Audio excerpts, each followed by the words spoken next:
Good morning and welcome. I'm Deniz. I'm a graduate from Gebze Technical University, Math Department. And I will begin a master's study in State University.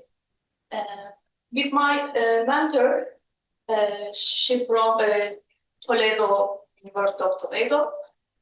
Together with mentor, we choose the Lie Algebroid to present this topic on a chapter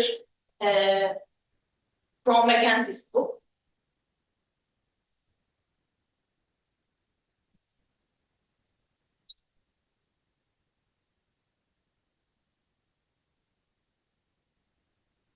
To understand the Lie algebra, we first need to recall some key ideas. After that, I will connect to example, the Lie algebra structure and derivation, and conclude my talk this example. My motivation, this topic is directly related to project I will involve in during my master's study. The title is String Geometries in Framework Algebroids.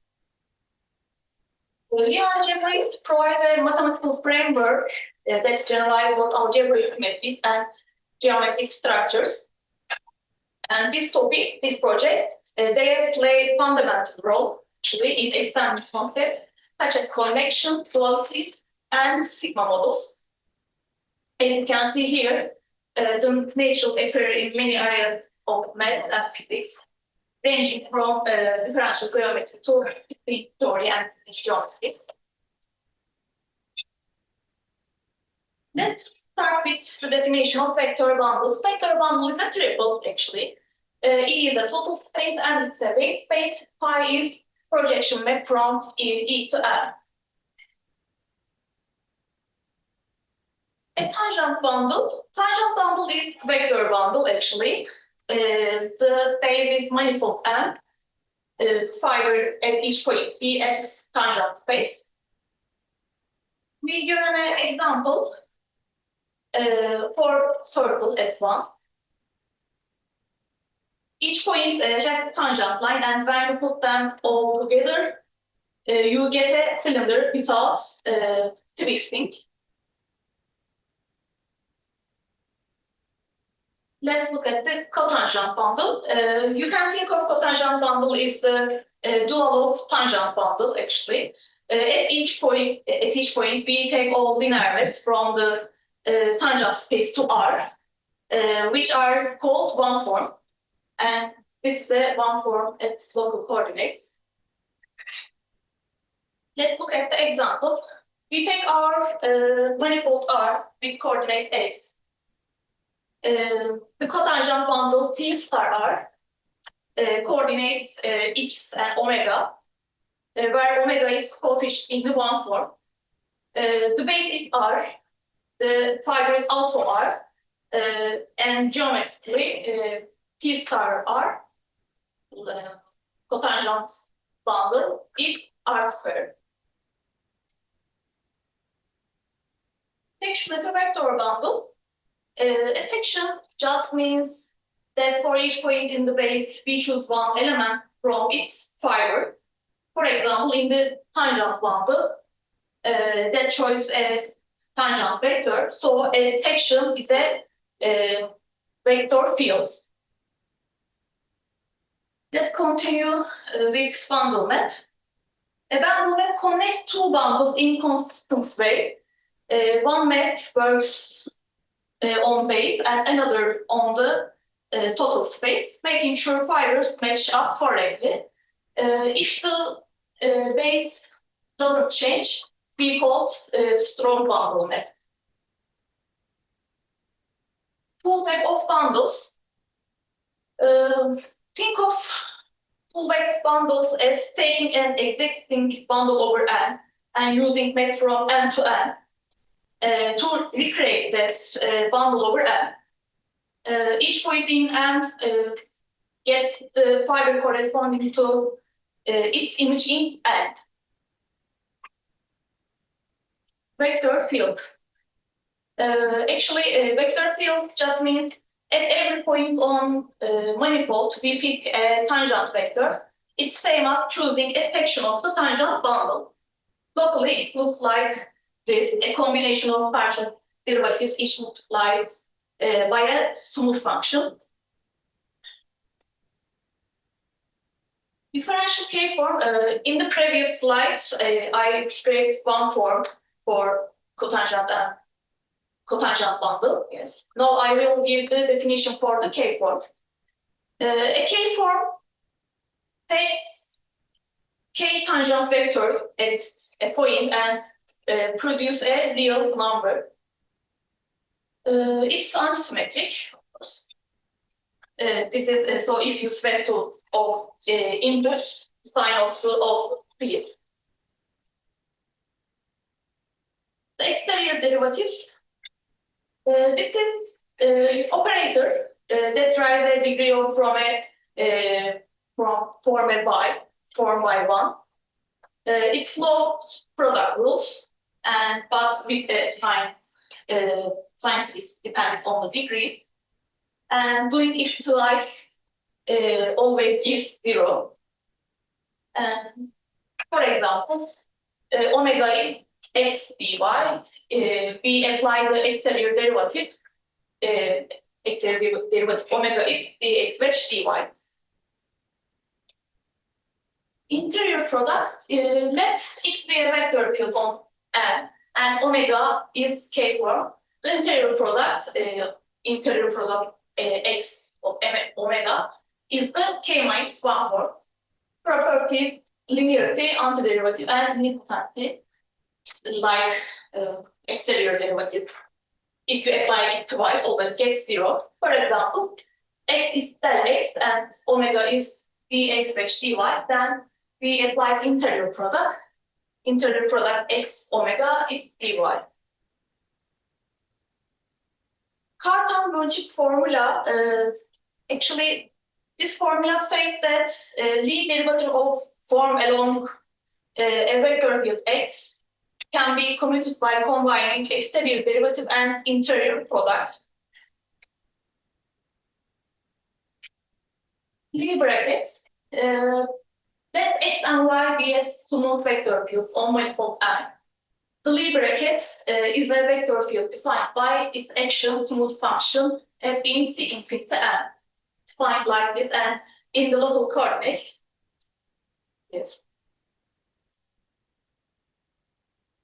Anchor map. Anchor map connects to abstract bundle A to tangent bundle of B and satisfies two properties.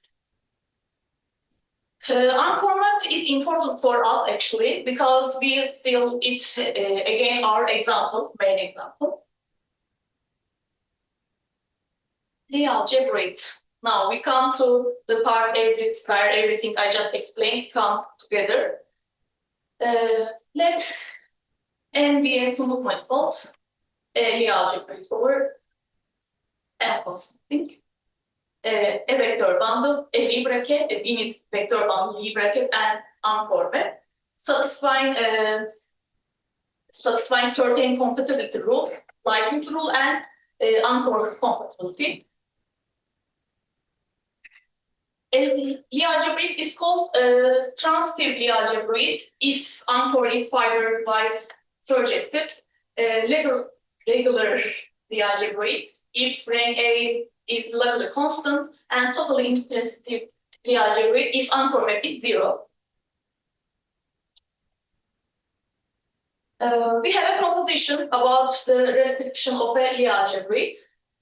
This proposition says that if we have a Lie algebroid A on M manifold and take an open subset U on M again, we can restrict the bracket and all structure to U. This gives us a new Lie algebroid on U. It's called the restriction of A to U. Now we want to prove that the bracket is well defined when restricted to section over U. In other words, X is any section and Y is 0 on U. then their bracket must also be 0 on U. Let's pick any point x0 in U. We choose smooth function U from M to R when equal to R with two properties. Evaluate at x0 where U is 1 and Y is not 0.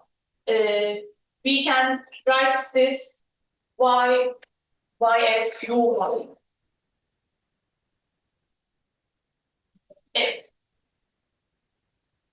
Apply the Leibniz rule to the brackets, so is 0 because x0 is arbitrary in U. Arbitrary in U. This bracket is identically 0 on U. Hence the brackets restrict to this way. So AU is a R Lie algebroid actually. Lie algebroid on U. This is our example. This example, our goal is show how space of derivation of vector bundle carries a Lie algebroid structure. Recall, we need a three thing for Lie algebroid: a vector bundle, a V bracket on section, and anchor map. This example, vector bundles and brackets are already given. Their case construct the anchor map. First of all, zeroth order and first order operator. Zeroth order operator on a vector bundle E to M is the infinite and linear map. Actually, this is linear map from section of vector bundle to itself. And such operator corresponds exactly to section of the endomorphism bundle, endomorphism E to M. First order differential operator. First order differential operator is an R linear map, and such for each U in the infinite M, and this map like this. First order differential operator are section of a vector bundle. Differential operator, first order differential operator E to M. Okay, it's a trick part for this construction. To define anchor map, we first need symbol map. Symbol map is the vector bundle morphism, sigma from first order differential operator to homeomorphism of cotangent bundle to endomorphism E. I will say just home, other slide, and define by like this. Okay. Symbol map satisfy the surjective and kernel equals endomorphism. This is actually meaning a zeroth order operator. This gives a short exit sequence of vector bundle. Exit sequence is actually means kernel is equal to image for every step.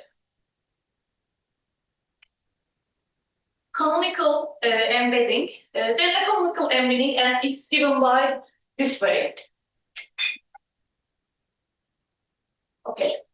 This diagram a little bit important. This diagram shows how define the derivation bundle D of E. First, we embed tangent bundle into homeomorphism home. Then we pull back the first order differential operator along this embedding. Then we resolve is D of E, the derivation bundle, which is naturally related to tangent bundle and first order differential equation. The pullback construction yields give new short exact sequence actually. A is anchor map from DE D of E, like derivation bundle to tangent bundle. Actually, we create this way. And this is unforgivable, of course. Okay, a derivation D in gamma of derivation bundle is first order differential operator such that find like this, and where unformed of D in U for V. Gamma of D of E has a clear bracket and unformed. They satisfy compatibility rules. These properties make D of E a transitively algebroid of the derivation of E, of course. Thus, we call the Lie algebra of derivation of E. Thus, this example shows how the derivation of E naturally from a transitive Lie algebroid. These are my references I use, and I'd like to thank you for your attention.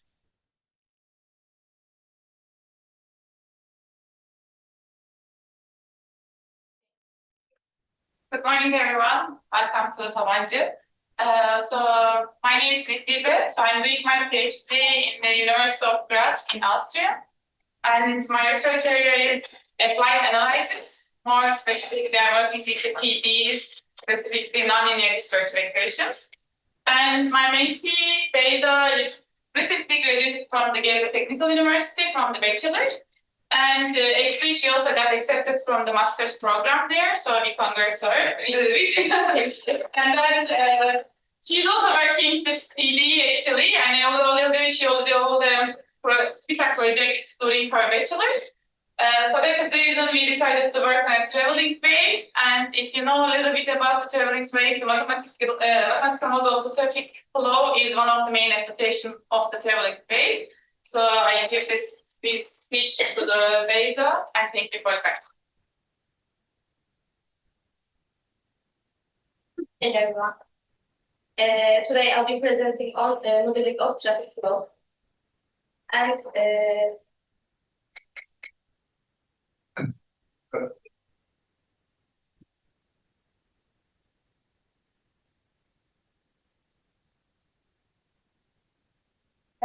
here's my outline. Let's start with Istanbul's traffic crisis. It would be unacceptable not to mention Istanbul when analyzing traffic. So I would like to begin my presentation with Istanbul's traffic crisis. What do you think this number might representing? Does anyone have any idea? Number of passengers. Number of passengers per day in Istanbul. So does anyone the number of cars stopped in the traffic same time? Yeah, that's true. That's no anybody. And so it's not straight on the Average time spent. Yeah, exactly. According to research, everyone living in Istanbul lost an average of 105 hours in traffic last year. So it's real, and it's stolen time. It's very huge number for us. What could we do instead of 4.5 days stuck in our car? We can watch all 8 seasons of Game of Thrones, or play and finish The Last of Us, or ride the Marmaray from Halkalı to Gebze nearly 300 times. It's very, very, very long time. What about the economic issue? The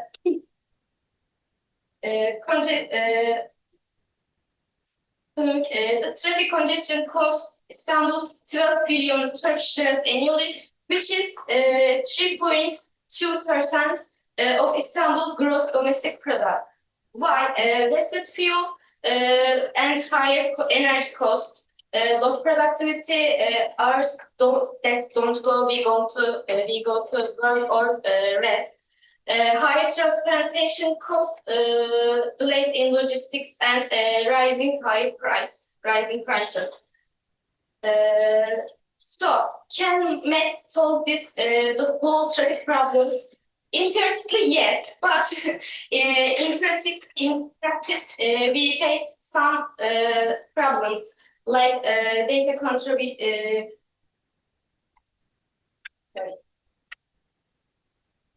the data calibration, human behavior, or random incidents. So, in theoretically, yes, we can solve this problem, but in practice, unfortunately, we have to leave this problem. And think of cars as a fluid, and flow is Q is cars per hour, and density is cars per kilometer. Flow is cars per hour, and dimensional ring reasoning gives Q equals rho v. And this diagram shows a small road slice x2 between x to x plus h. And arrows are flux in minus flux out. And to able to apply conservation law, we have some assumptions. P and velocity have to smooth functions, and road has to straight, uniform, and one-way road. Rate of change in cars, we can say flux in minus flux out, and we can represent it this integral like this. Okay. And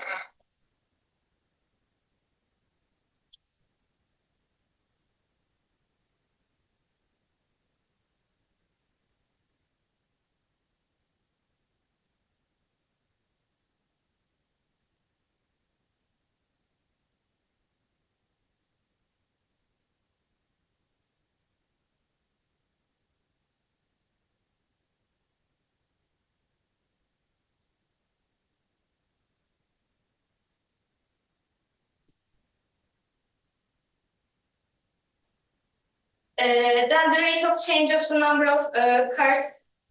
Sorry for the problem. We can represent the rate of changes like this integral. And when we apply the Leibniz rule, we have this equation.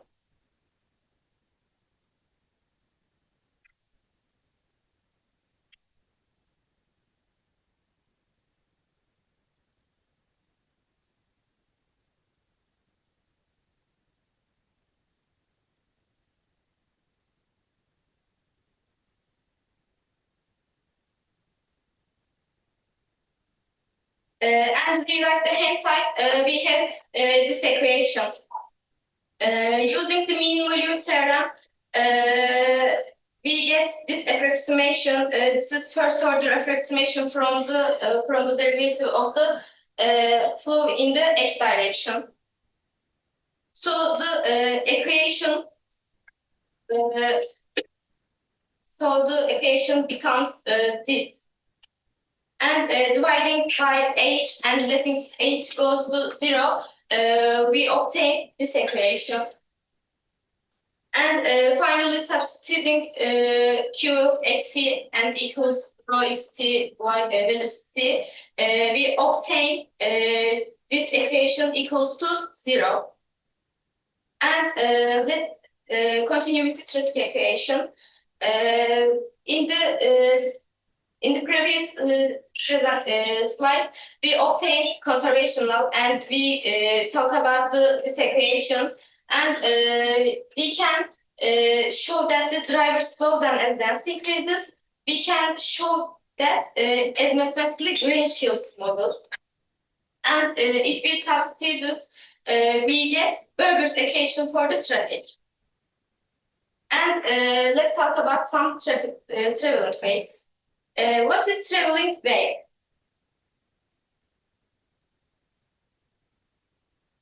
A traveling wave moves at a constant speed without changing shape.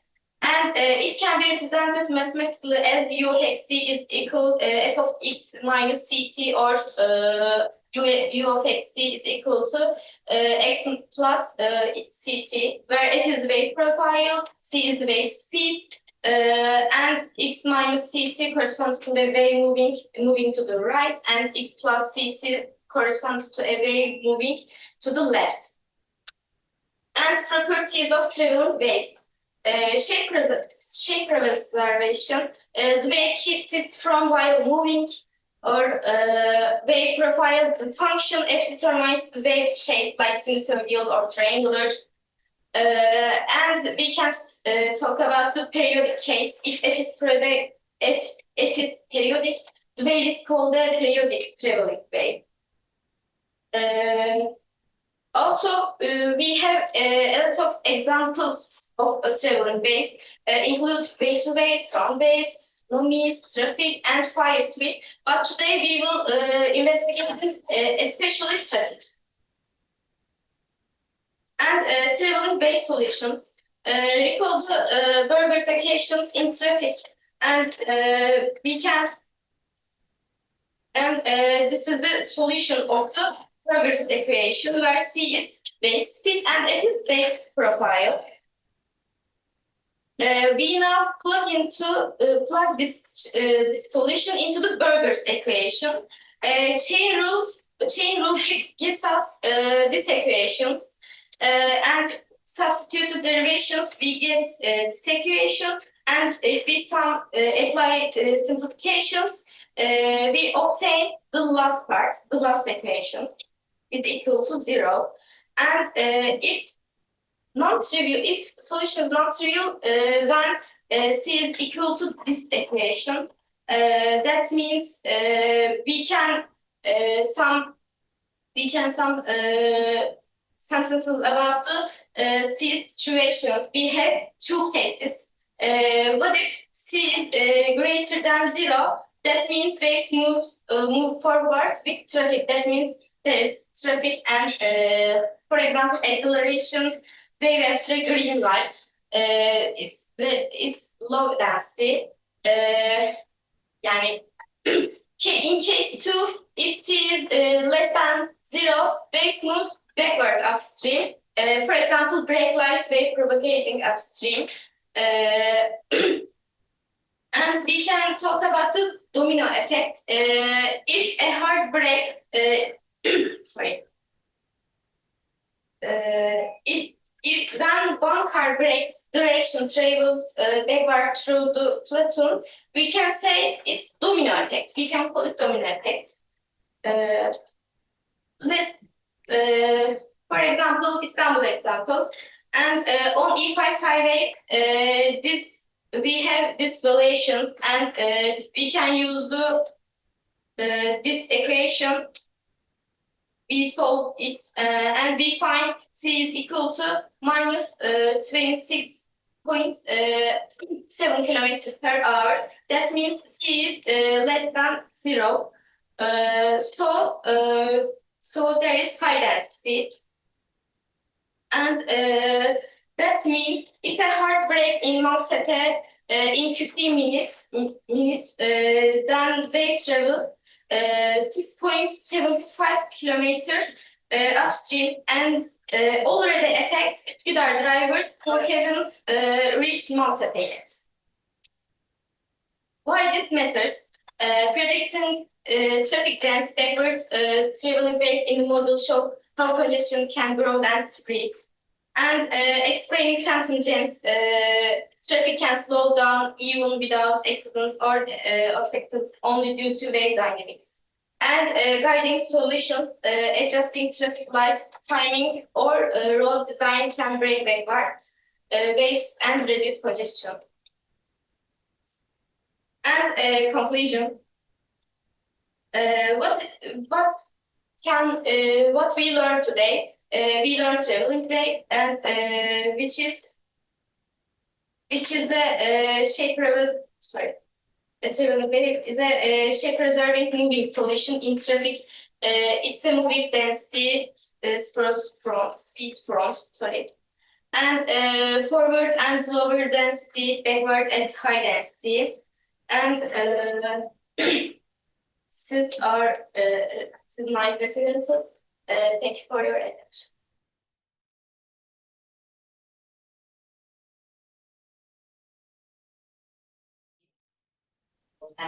Hello everyone. My name is Nuri. I'm a part-time instructor at Kent University, and my mentee Bartu. First of all, he's a brilliant mentee, and he's going to talk about basically dynamical systems. But his talk is quite multidisciplinary. So yes, I know he needs more time than 20 minutes, so I'm going to keep my introduction very short. And please, Bartu. I thank you to my mentor for that introduction, and also a special thank you to the organization team. It's truly an honor to be present to this wonderful audience today. Today I'm going to talk about an open problem in biology. My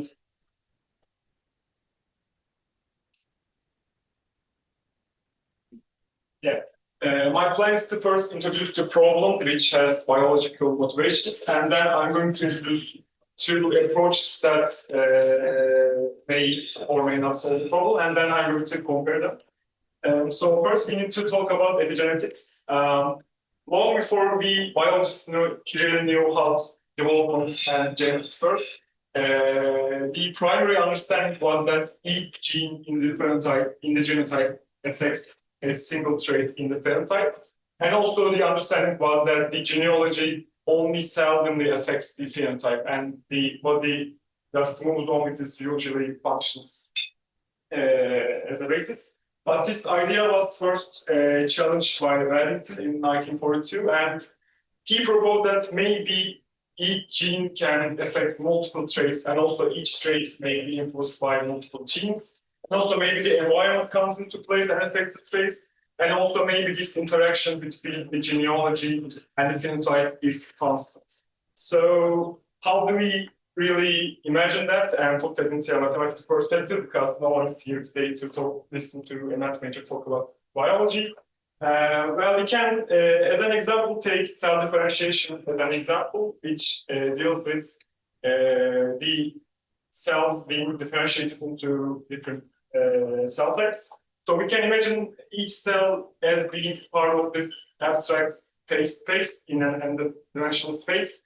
And we can imagine each cell being constantly influenced by a set of driving forces, which are just functions of the gene network and the environment itself.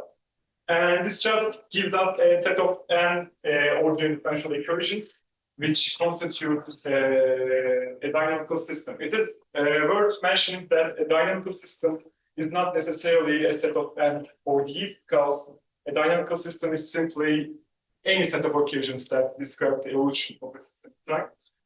Also here we can describe the system in vector notation, and we can imagine this F as being a vector space, which will be important. So Waddington's only idea wasn't this. He imagined the dynamical system as a landscape, and we can imagine each cell as being a marble and continuously flowing through this landscape and accumulating in spots which correspond to different cell types. Waddington didn't really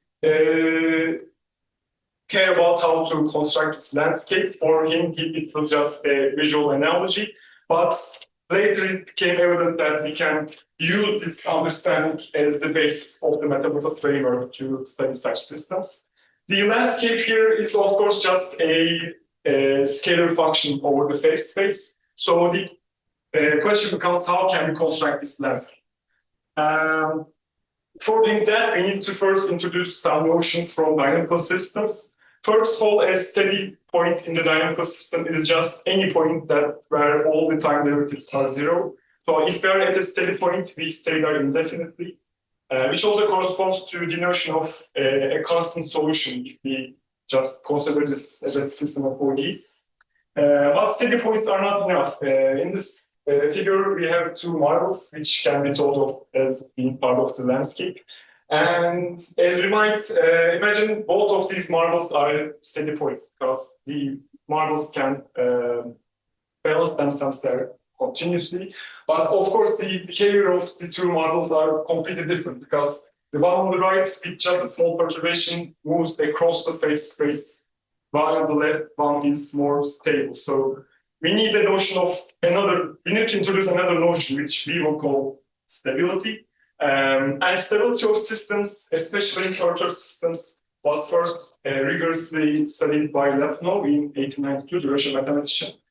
And I'm not going to read out the definition here, but you might see that this is just a continuity requirement on the phase space. So stability is a local property. And with that, we can call steady and stable points attractors. So in this figure again, this point will be an attractor, while this point is just an unstable steady point.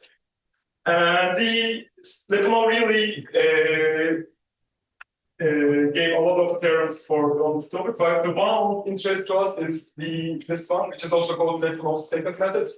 And it gives a way to distinguish or gives us a procedure to test whether a point is stable or not, which just involves finding a function v, which is just 0 on the stable point and positive everywhere else. And the time derivative of it should be negative, which is the important part. Also, it is worth mentioning that the converse of this theorem is also true. If you cannot find a Lefno function, the point is actually unstable, but that doesn't really interest us today. And also, there is no really good way to find Lefno functions. There is no strict procedure. But turns out this is not really a hard problem, and for many physical systems, we can construct such functions. Okay, so coming back to our biological example, we need to really appreciate how much of a complex system or messy system that we are dealing with. First of all, such dynamical systems, such as the ones involving self-aids, are multi-stable, meaning that there are multiple stable points in the system.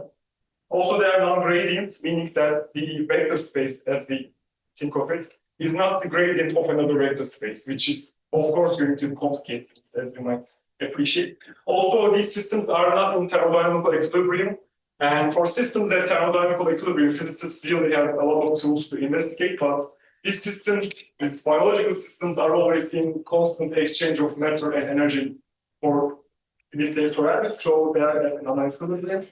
Also, they are high dimensional because we are talking about a multiple number of genes, and also the functions that the f that we are talking about are nonlinear, which also makes this complicated. Okay, so how do we construct this Waddington's landscape? Well, if the vector space that we are talking about is a gradient one, then the vector field that we are taking the gradient of just readily gives us the Waddington landscape, because it's already introduced the notion of height, and from basic physics we know that this just gives a potential function as we normally know it. But for non-gradient systems, such a potential just doesn't exist. We just know this from the fundamental theorem of line integrals. But can we still find a quasi-potential that still can provide us the information that we need? To do that, we really need to come up with some conditions that we want the quasi-potential to satisfy. First one being attractors should satisfy the stability condition from before, because attractors are stable points. Also, it needs to allow the computation of transition rates between the attractors, which in systems biology is the main goal. But what that might mean, it's not really clear right now, and I'm going to explain it later. Also, it needs to permit a global ordering of metastable states. What is a metastable state, you might ask? A metastable state is simply just a stable state, but it is less stable than another stable state. So if we imagine the system as being in a perturbation, metastable states with proper perturbation or given enough time may reduce down to more stable states, which is also a concept that we come across in chemistry as well. So we need this quasi-potential to provide us the notion of being more stable. So we want to say, okay, this point is less stable than this point. Right? We need a sense of ordering. Okay, so the first tool that I'm going to introduce is vector field decompositions. And when you deal with vector space decompositions, the first theorem that comes to mind is the Helmholtz composition theorem, which is simplifying a bit here, but it states that any sufficiently smooth vector space can be decomposed into a curl-free and a divergence-free term. And if the vector space that we're dealing with was a gradient system, then this FC term would be 0. But of course, in general, this is not the case. But maybe we can still use this decomposition and maybe this U of H, as I'm calling it here, maybe that still gives us a quasi potential. Is that really the case? Now, first of all, can I solve for U of H? But that turns out to be easy because it just requires solving this following Poisson equation. And since this term is divergence free, it simplifies to this. And solving this is easy with some numerical methods that we are not really concerned about. However, this decomposition isn't really appropriate because it doesn't satisfy the stability condition, which requires that the time derivative of the potential function should be strictly negative, and it is not, because when we work it out, we find that the time derivative is equal to this last term, and although this is negative, this is not in general, so this decomposition fails. So the first life lesson here is that the first thing that comes to our mind didn't really work, and it really shouldn't surprise us. We should keep looking up. And maybe we think for a while and come up with the following idea. The more stable states in the phase space are going to be more probable. So maybe we can imagine this probability density function over the phase space. And turns out physicists find out that such probability density functions are described by the focal Planck equation. And maybe we can use this to come up with another decomposition that is in use to us. Well, to do that, there's this other idea from thermodynamics that a system at thermodynamic equilibrium satisfies the Boltzmann distribution as here, where this epsilon term here is the energy. So maybe I can pull that out and use that as the potential, which would mean that the potential that we are going to come up with would be proportional to this value here. So maybe we can use this and make a substitution on the focal Planck equation to get a decomposition. And skipping over a lot of steps here, but when we do that, we come up with this equation 2 here, where our decomposition is labeled as the following.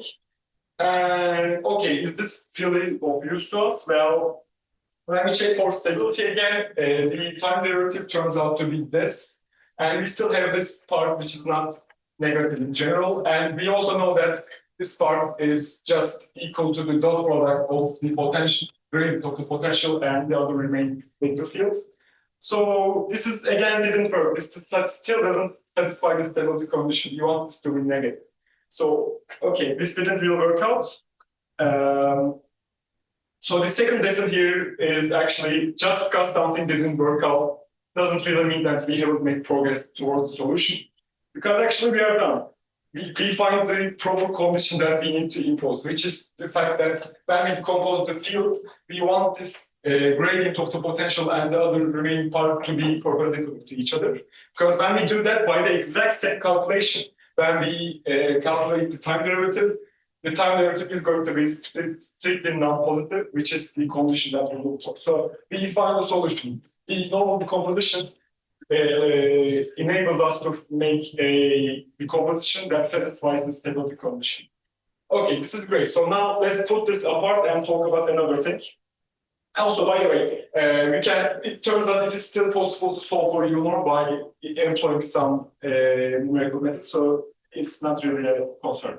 So let's talk about something else. When we talk about biological systems, the first model that we came up with was actually deterministic. There wasn't really a way to model random behavior or perturbations. So what if we take that same model and imagine the same metaphor, which is the Waddington landscape, but we imagine we add another term which is stochastic in nature. So this is just a random small term, which would model the small noise. So maybe this gives us a better way to study such systems, which turns out is also the exact same thing that is done in large deviation theory.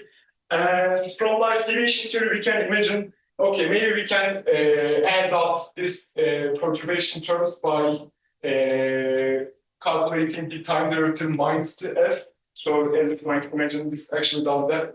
This just so what this function does is it just assigns a cost to each possible trajectory between two such points, and using that function, we can actually come up with this quasi-potential, and this actually solves our problem. This is the quasi-potential that we look for. But there's two problems here. The first problem is that this is a variational problem.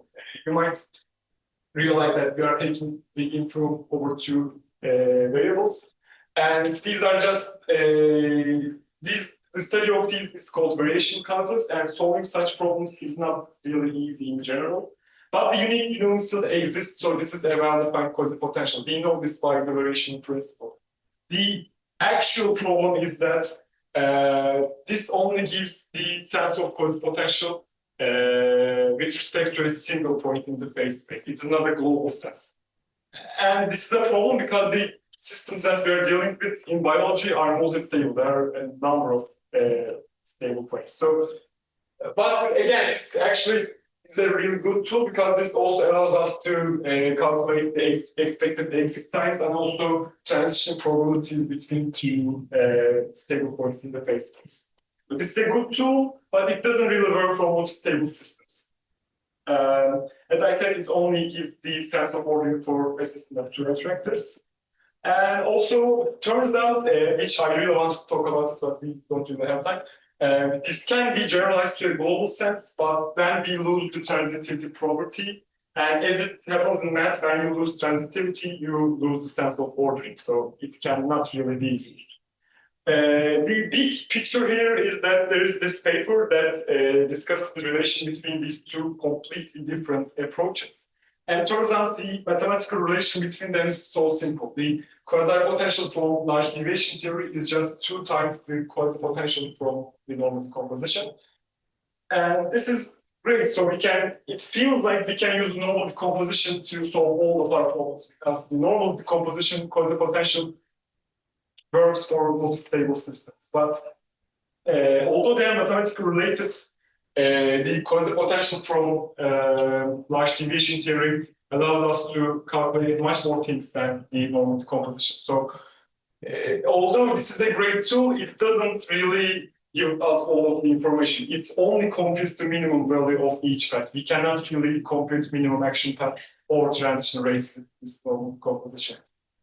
So the problem remains open. We don't really have a good way to come up with a potential landscape to realize the Waddington landscape, which is one, global, two, provides us a metastability ordering, while still conforming with the ideas from stability theory. So this problem remains open, and it has many applications to understanding development and also cancer research and much more things.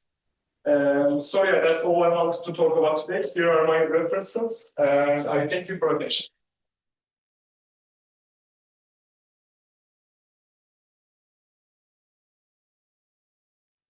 I wanna start with my thanks to Hocam because I didn't make it happen today if she didn't help me. So thank you, Hocam.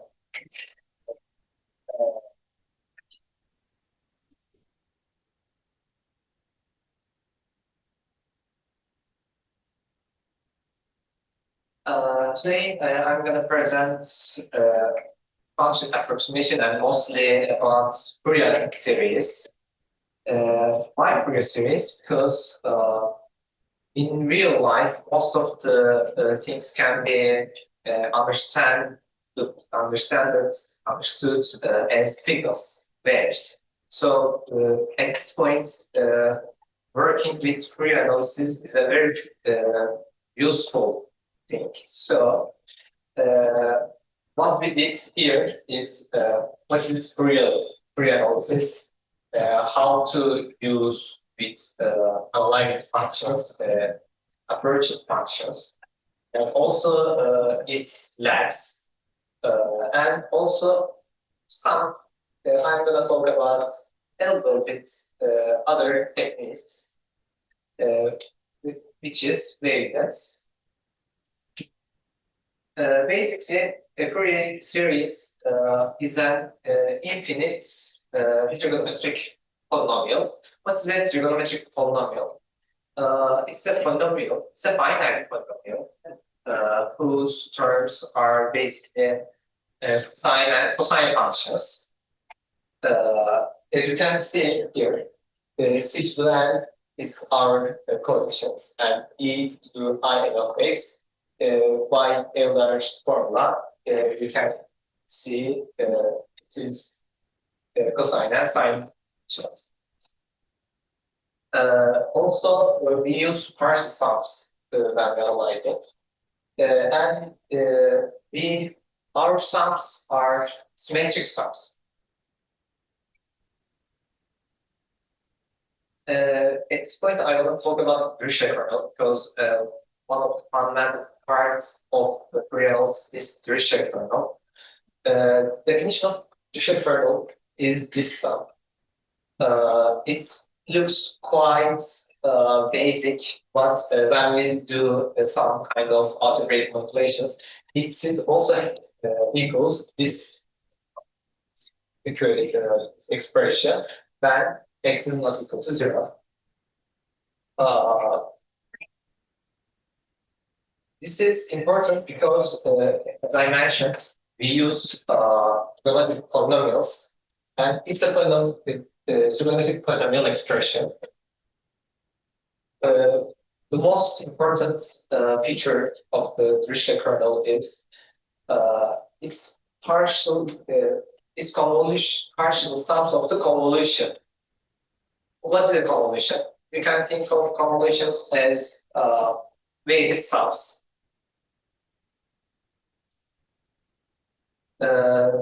Since I talk about Dirichlet kernel, I will now talk about what's a kernel, especially good kernel, because in mathematics you don't heard of good something. You know, I don't hear good derivative, good integral, but here you have good kernel. For a kernel to be good, we have three properties. One of them, normalization. Normalization, you can think of normalization as kind of drag data function.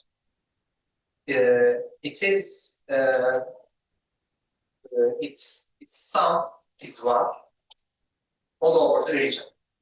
In this case, this is our period 2 pi.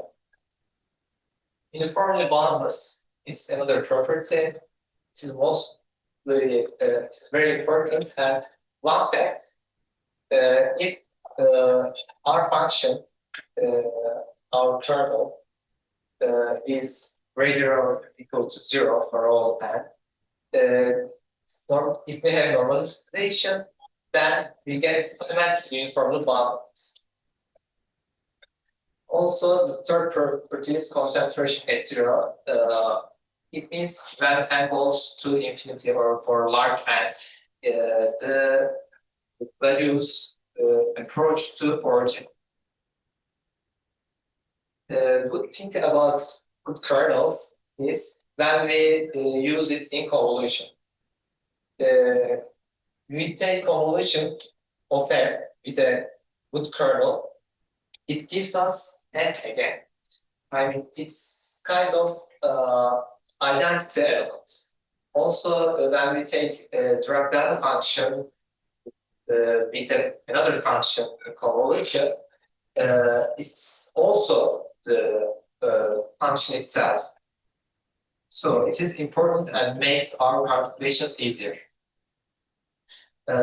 I want to talk about some good kernels because we use kernels very much in our studies. One of them, Fourier kernel.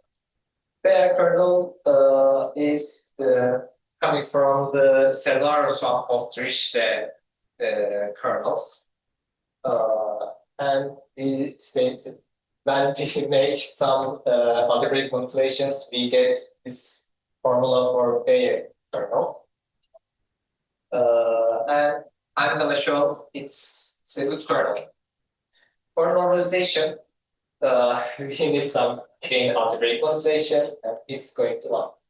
And also, let's look at the formulation. It's a square and 1 plus and 1 over n plus 1. It is greater or equal to 0. Then it means it's automatically satisfy uniform boundedness property.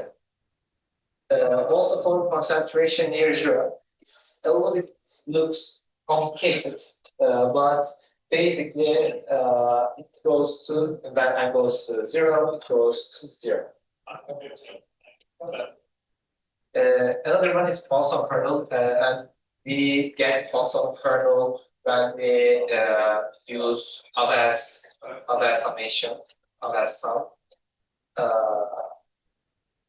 We express as this sum, and again a lot of algebraic calculation. We get this formula for Poisson kernel, and it's basically solves Laplace equation in polar coordinates, and we use it in the circle. And then we go solve in circle. We're gonna need that, and it is good. It's a good curve. It satisfies the normalization, and also uniform boundedness. It's not easy to straightforward see the greater equal to 0 part.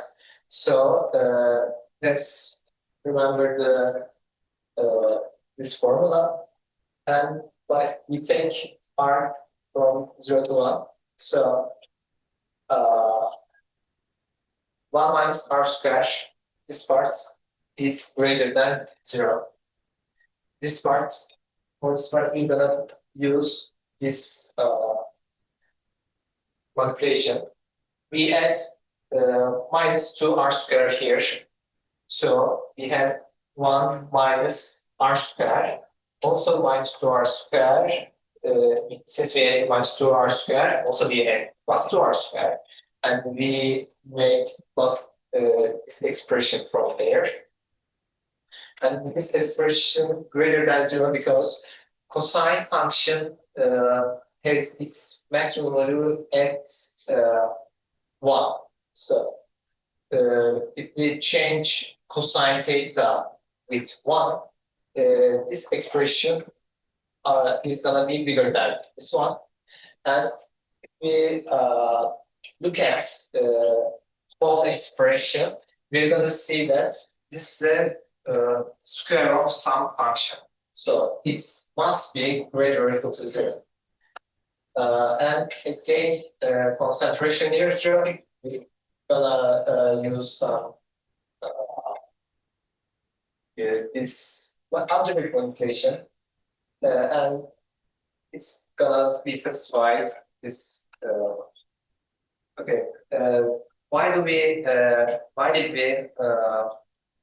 explain E R and Poisson kernels? Because Yüksel kernel is not good. Not a good kernel.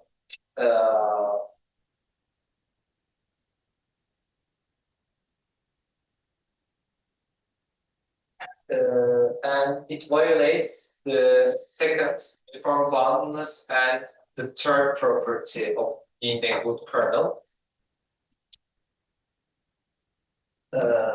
Okay, let's talk about Gibbs phenomenon. In Fourier analysis, we try to converge functions with trigonometric functions, sine and cosine functions.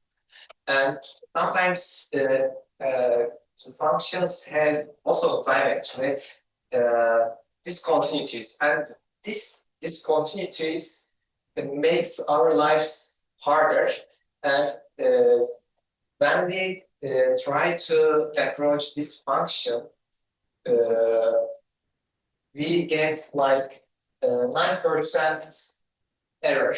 And this is, in some cases, very good, very bad approximation. I mean, it's sometimes enough, but sometimes it's not enough for our purposes. So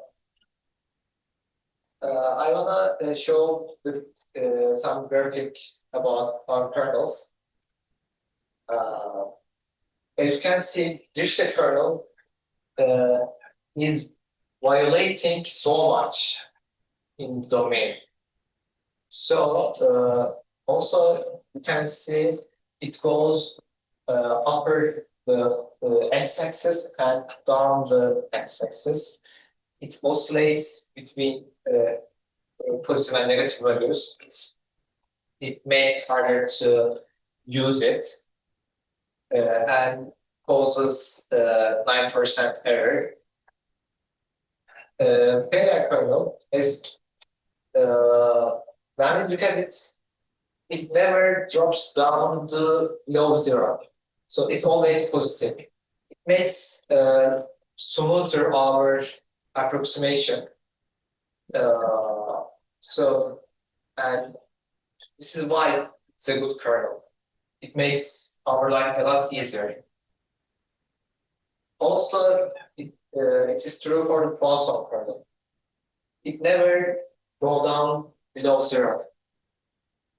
Always positive.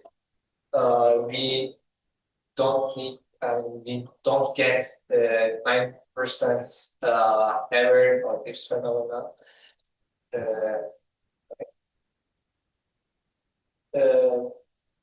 What I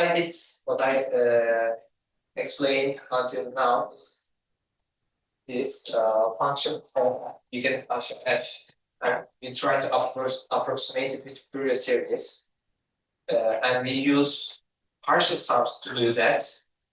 And since we work with trigonometric functions, we use division. But division kernel is not a good kernel, so because of Gibbs phenomena, it causes great errors. But to solve this, we use good kernels, KR and Poisson kernels, and we get a smoother convergence. Okay, at the going through the end of my presentation, I want to talk about the real life applications of it. AI can enhance some analysis, in today, so many AI tools is developing, and Fourier analysis is a very important tool for to teach AI how to analyze sound and other signals. Also, as you all heard, quantum computers. For quantum computers, there are some researchers trying to develop faster algorithms to apply Fourier transforms in quantum computers.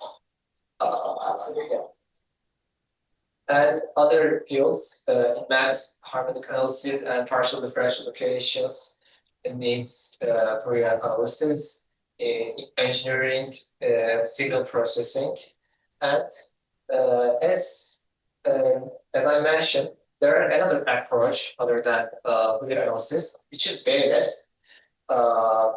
Wavelets tries to solve, approach this problem a little bit different than Fourier analysis, Fourier transformations. I don't know the details much, but it's tries to make discontinuities affect the convergence less. Thanks for the.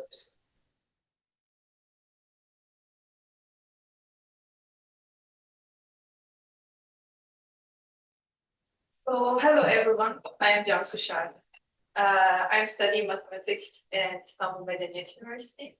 And today I am going to talk about the multiplayer perceptrons in machine learning. So this presentation is a result of our work with my mentor, Professor Waddington, and with my mentee friend Zeynep Dursal. I wanna say thanks to them and thanks to DRP Türkiye from here. So let's start with our contents. So in this presentation, we will proceed in the following orders. First one, introduction and motivation. And the second one is overview of machine learning and modern perspective. Under this one, we will see supervised learning and parametric versus non-methods of machine learning. And the third one, and is my main topic, is multilayer perceptrons. We will see the training challenges, examples like autoencoders and word-to-vec, and the advantages and disadvantages. Now, before my talk, I want to answer some questions. The first one is, what did I know before DRP? Nothing. Before this project, I knew practically nothing about the machine learning. Second one is, what did I read in DRP? I read the first, second, fourth, and 11th chapters of Ethem Python's Introduction to Machine Learning book, which is very comprehensive reference for anyone interested in this area. So the third one, what did I learn? I learned the importance of multilayer perceptrons in machine learning. And what's my future goal? I want to be able to combine machine learning with topology in my future academic life. At the same time, I will do implementations about topological machine learning approaches. So let's start with the overview of machine learning. So what's machine learning in the first place? Unlike traditional programming, where we clearly write down rules for the computer to follow, in machine learning, the algorithm discovers the rule from data. So this means that instead of telling the computer how to do something, we show it many examples and it figures out the hidden paths. So machine learning is everywhere. So in finance to evaluate the credit risk, in healthcare to assist the diagnosis, in retail to make product recommendations, and in social media to personalize our feeds. So there are main learning paradigms. The first one is supervised learning, where we only have inputs and their correct outputs, and the unsupervised learning, where we only have inputs and try to find the hidden structure. So the third one is reinforcement learning, where an agent learns by interacting with its environment and receiving rewards. Since last two topics are so advanced for us, so we will only discuss supervised learning in this presentation. So in supervised learning, the computer is given examples, as you can see here, our inputs are orange. So, and we know the correct outputs are known. It's known that it's orange. The goal is to learn a mapping from inputs to outputs so that when we see a new unknown data, system can predict the correct answer and it can say it's orange. So now let's look at another example. So imagine we want to classify whether a car is a family car or not. So our inputs are two features, price and the engine power.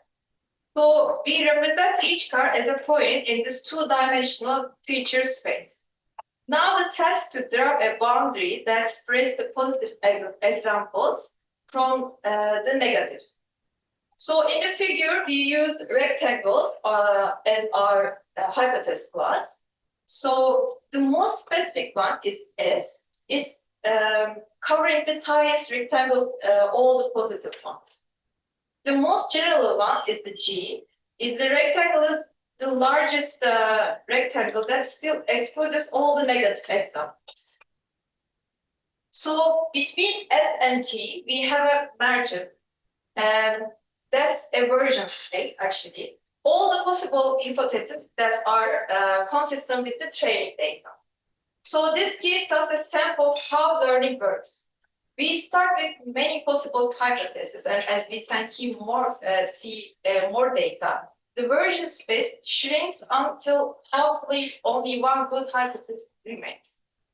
And however, looking at this in general, we are just using positive and negative examples. So, but of course, in real life, it's not like that. The data can be noisy, non-linear, and they're overlapping. This is where neural networks, especially multilayer perceptrons, might become covered. Now, when we think of the word noise, I'm sure what comes to mind are sounds that annoy us, like the scream we see in this picture. So actually, the meaning here is not that far off. And we have some types of noises. So the first one is input measurement errors. Is incorrect sensor reading or data entire mistake. Second one is labeling mistake. So it's wrong output values. As you can see in this picture, we have a rectangle. It's normally this point should be positive. But because of the labeling mistake, now it's showing us like it's a negative example. So it's a noise. The third one is hidden variables. It's unmeasured factors affecting results. So we have some strategies about to deal with the noise. So the first one is allow some training errors. So instead of trying to be perfect, we accept a few mistakes in the training data are okay if that help us model perform better. So the second one is prefer simpler models. So the idea is captured in the Occam's razor. If two models explain the data equally well, choose the simpler one. Actually, the Occam's razor is so important here, and we will see this in regression too. So far we talked about classification, where the output is discrete labels such as a family car or not a family car. But often in real life, the output we want to predict is not a class, it's a number. So this is where regression analysis comes. In mathematical terms, we model the output, as we can see in this formula, and where f is the function we are trying to learn, and the epsilon is the noise. And one of the simplest models is linear regression. In here, this formula. So here the output is just the weighted sum of the input. So on the slide, you can see a line fitted to data points. So each point is one training example. And the line is choosing minimize the empirical error. We can say the training error at the same time, which is basically the average squared difference between the true output and the predict one. And therefore, what we need to do here is to select the regression function that provides the best fit to the data without increasing the complexity too much. Same with the Occam's razor, as I mentioned before. So once we have candidate models, how do we decide which one is the best? So this is the problem of model selection. The process usually involves splitting our data into three sets. The first one, a training set. It helps us to fit models. The second one, a validation set, is to compare different models and select the best one. And the third one is test set, is for the final evaluation. And you also see the triple trade-off here. So the first one is model complexity. So more complex model can fit the data better, but it's risk the overfitting. So the second one, training set size. So with small data sets, complex models are more dangerous. And the third and last one is generalization error. It's the true measure of success is how well the model predicts new and the unseen data. So the challenge is balancing these three factors to achieve a model that is accurate but not overly specialized to training data. So one common approach in machine learning is parametric methods. Here we assume the data follows a norm distribution, such as a Gaussian. The model is defined by a small test of parameters, like, for example, mean and variance in the Gaussian case. And the goal is then to estimate these parameters from the data. And you see key estimation strategies in here. The first one is maximum likelihood estimation, is for short as MLE. Find the parameters that make the observed data most probable. The second one is Bayesian estimation. And incorporate prior knowledge about parameters and update it with observed data. Distractions in fundamental MLE focuses only the data, but Bayesian estimation combines the data with prior beliefs. So, however, MLPs are non-parametric methods. So, due to time constraints, we will not develop these two approaches that much. So, we are skipping these. So, one of the most fundamental concept in the machine learning is bias and variance dilemma, and it's really important actually. The first one is bias. It refers to the error introduced when a model is too simple to capture the true pattern. So, for example, if we try to fit a straight line to the data clearly curved, we always make the systematic mistake. Its mean is high bias. So, variance refers to how much the model's prediction fluctuate if we train it to different samples of the data.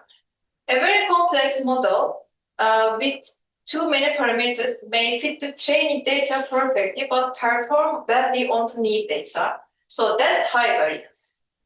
So now you're seeing the trade-off in here. Actually, it's clear. It's saying us simple models have high bias and low variance, but the complex models have low bias and a high variance. So the goal is to find the sweet point in the between a model complex enough to capture the structure, but not the complex that is memorize the noise. So to control bias and variance, we use regularization. In the slide, you see the formula, and here we are not only minimizing the training error, but also penalizing complexity. The parameters lambda controls this trade-off. So generalization is not just about accuracy. It's about finding models that are both accurate and simple. Now is artificial networks. So which is this inspired by the structure and the function of the brain. So the key point is here. We don't aim to replace the brain biologically exactly. Instead, we build a mathematical model can functionally capture aspects of how neurons process information. So here we can see how the perceptrons was inspired by the biological neurons. So just like neurons, the brain receives signals and it decides whether to fire. The perceptron collects the inputs is here and it weighs them and passes the signal forward if a threshold exceeds. This was the very first particle model of neural network introduced by Frank Rosenblatt. So now the perceptron is essentially a linear classifier. Its decision rule is very simple. It computes a weight sum of the inputs, as you can see, and the second formula, and applies threshold function is the first formula in here. And if the sum greater than the 0, the output is 1, the otherwise is 0. And this makes it very effective for problems where the data is linearly separable, meaning that a single straight line or hyperplane in higher dimension can separate two classes. And the training the perceptron highlights several important aspects. Unlike batch methods, such as sport vector machines, the perceptron does not need to store the entire data set in the memory.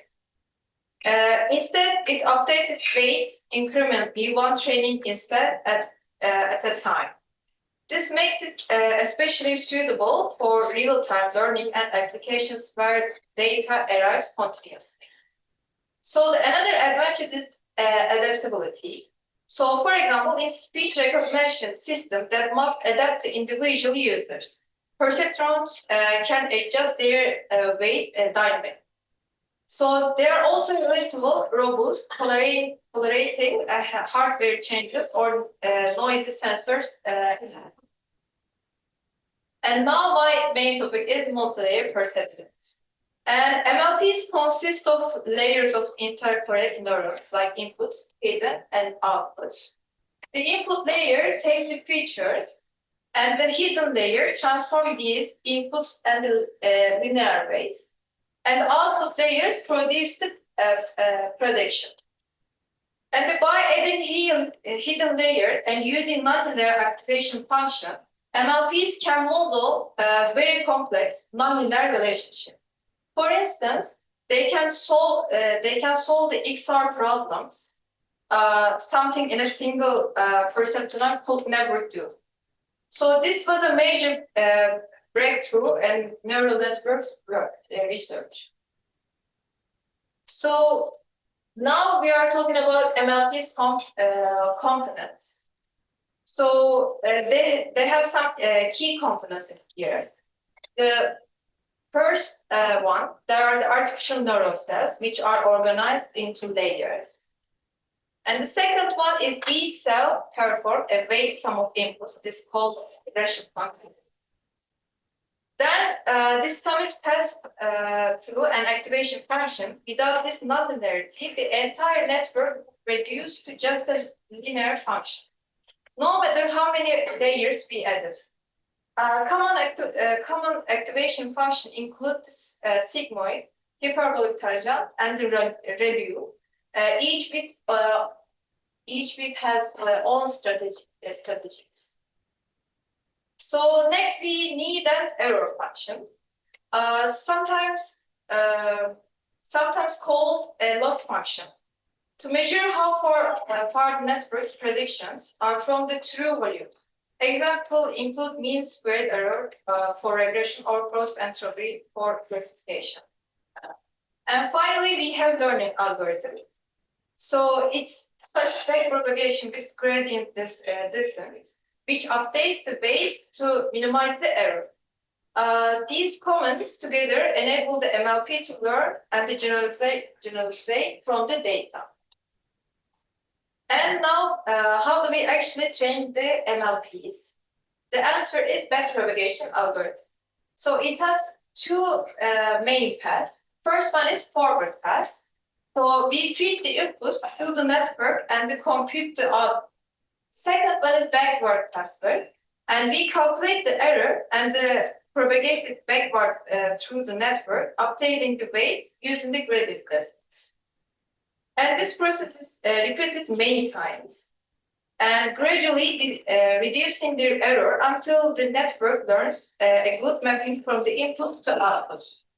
So backpropagation is what made MLPs practically trainable. And it's still at the heart of the modern deep learning methods. So first, complexity matters. An MLP with D inputs, H hidden units, and the K outputs has this weights. And with a space-time complexity of where is the E, the number of fx. And the next, the overfitting problem. Too many hidden units can memorize the noise and leading to high values. So too many epochs cause ways to drift from zero, effectively adding the parameters. So this results in validation error increasing while training error decreasing. And to address this, we have solutions. We have early stopping. Is freezes ways at the validation error minimum. So the cross-validation determines optimal age and fx.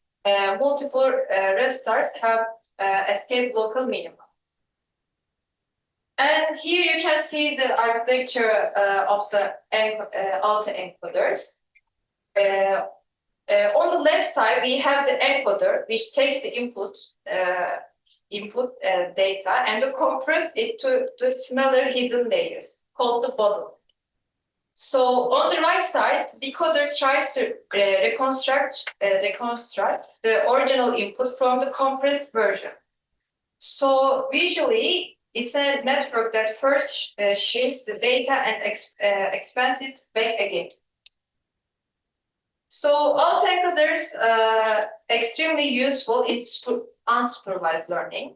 So if the encoder is linear, the model behaves similarly to principal component analysis.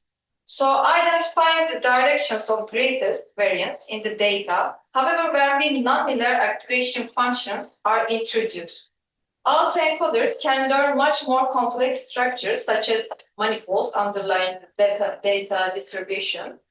So variants of autoencoders have been developed for different purposes. Denoising autoencoders take noisy inputs and learn to reconstruct clean data, which is very useful for image and speech processing. And the sparse autoencoders add a penalty term that force the hidden representation to be sparse. So encouraging this discovery of key features. Deep autoencoders, which multiply stacked layers, allow hierarchical feature extraction, which has application in areas like anomaly detections and recommender system and generative modeling. And another background application of MLPs is word-to-vec. And word-to-vec is a simple yet powerful model that learns word embeddings and numerical representations of word in continuous space. The key idea is that words appearing in similar context will have similar vectors. So there are two main architectures. The first one is a CBOW, and which predicts a verb from the context. A second one is skipgram, which predicts context from a target word. And as a result, word-to-vec embeddings capture semantic relationships. One famous example is vector arithmetic. The vector for Paris minus the French and plus UK is close to vector for London. The properties has revolutionary natural language processing by providing a way to transform text into numerical vectors that neural networks can work with. So here we see an example of word-to-vec in action. These cluster together have trees from another cluster, and their relative positions reflect real-world relationships. So this shows how neural networks can capture semantic directly from text data. So we have some advantages and disadvantages of ML. So our advantages, the first one, universal function approximator. So it's given enough hidden units, they can approximate any continuous function. The second one is automatic feature extraction. And they're highly flexible and capture nonlinear relationships. The third one handles nonlinear relationships. It's with enough data, they often outperform and simpler models. And the last one is GPU friendly. And they also integrate naturally with gradient-based optimization and can benefit from the parallel hardware like GPUs. And we have some disadvantages. The first one is black box. So they are often considered a black box. Like it's difficult to interpret what the hidden layers are doing. The second one, sensitive to hyperparameters. So their performance depends heavily on hyperparameters. So like the numbers of layers, hidden units, and the learning rate and the regularization settings. The third one is computationally expensive. They can easily overfit if the network is too large or train it too long without proper control. The last one is prone to overfitting.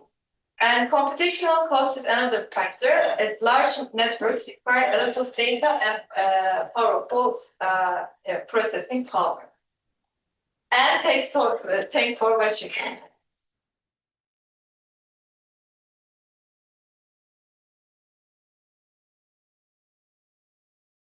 When you have a group, if you have a homomorphism to a general linear group, then you say you have a representation. An example is from the permutation group of two objects to the general linear group of R squared. This is the identity permutation type notation. Goes to identity matrix. The one interchanging two objects goes to this matrix. You can verify that there's a homomorphism. And it's also injective. You can easily see that. Another thing is that any finite group, there's a theorem, is a subgroup of a permutation group. So any finite group has a injective representation. That's what I want to say. But another more practical definition is that you can see it as a group action that is linear. You think that it's interpolation on a vector, the identity permutation leaves it, and the other one interchanges the components. How we'll use it in quantum theory is that assume you have a transformation of the space, like a rotation or a translation. This constitute a group, and quantum systems are described by Hilbert spaces. These are vector spaces, and you want to know the representation of the transformation of these Hilbert spaces. So first example is there's an example of a group, of course. It's a group of rotations of the 3D space. Mathematically, these are these matrices. You can see that there's a rotation of theta radians about the x-axis. Now, when this is also a Lie group. Lie group is a group that also has a manifold structure.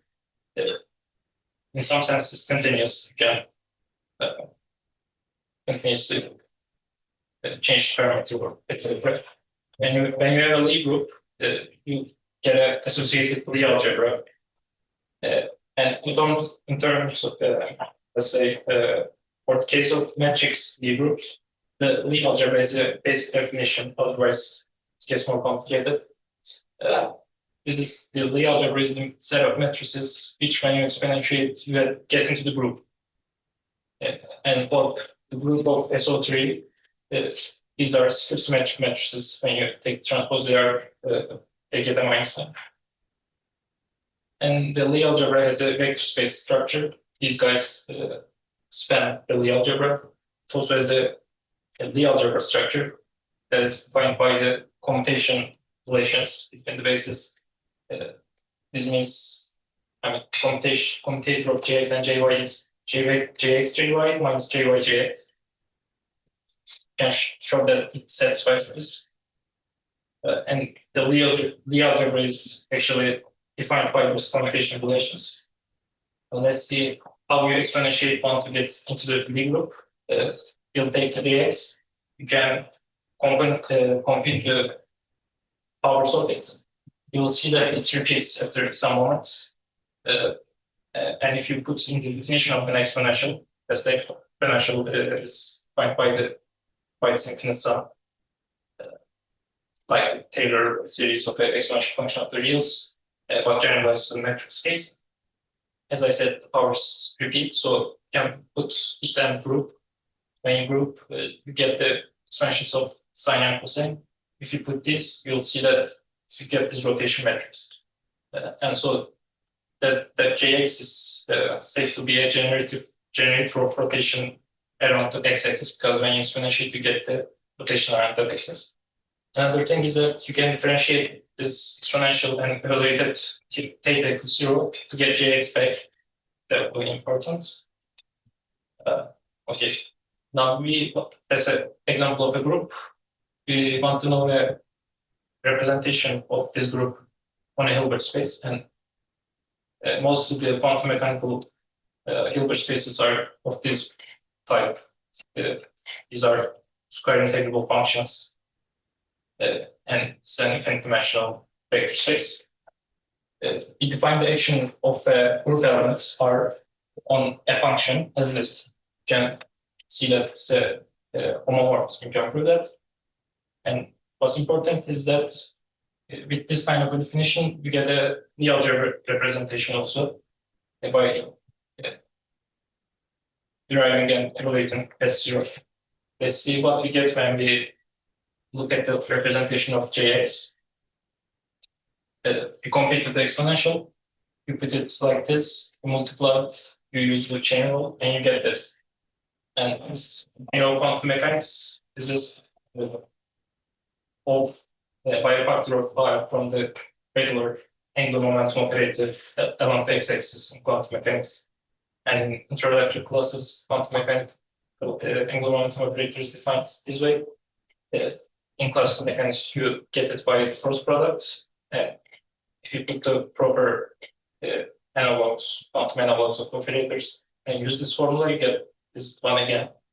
But here we see the meaning is has something to do with the rotations around the axis. And when you have a unitary representation, you always get an observable as a counting. I won't go into the detail. Now, there was an infinite dimensional representation, but we can look at finite dimensional ones. If you work out, you'll see that SO3 has representations on only odd dimensional vector spaces and not on even ones. But some quantum spaces are described by even dimensional vector spaces, like a spin half particle is described by C squares. For example, its spin properties are described by C squared. So we need to have a representation over this group, these vector spaces. But simply SO3 does not have a representation over this. But there's another group which is called the spin 3, it's double cover of SO3. That one has representations on all dimensions. So these are spin 3 is constructed in that way. You have paths in SO3 starting from identity. And you take two paths to be equivalent when you can continuously transform one into another, holding the two ends. And we need to give a group structure, so we define multiplication the space by this rule. You traverse one, and then you traverse another. That's group multiplication. And here we see a loop in SO3, and that's a two loop. When you square it, you get this. You go again. That's binary number 1 and that's 2. The thing is that what I showed with the belt is you can transform this two to rotate the loop with binary number 2 into the trivial path that's staying at the identity all the time. That corresponds to the flat case of the belt. But you can transform this into this. Okay.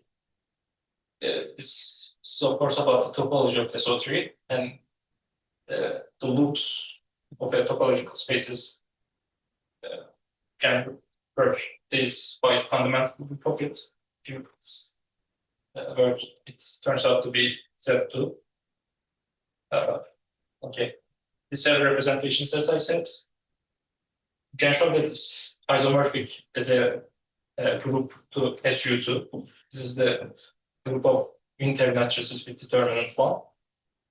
So by this you have a representation on C squared from spin 3. Of course, you need to prove all these.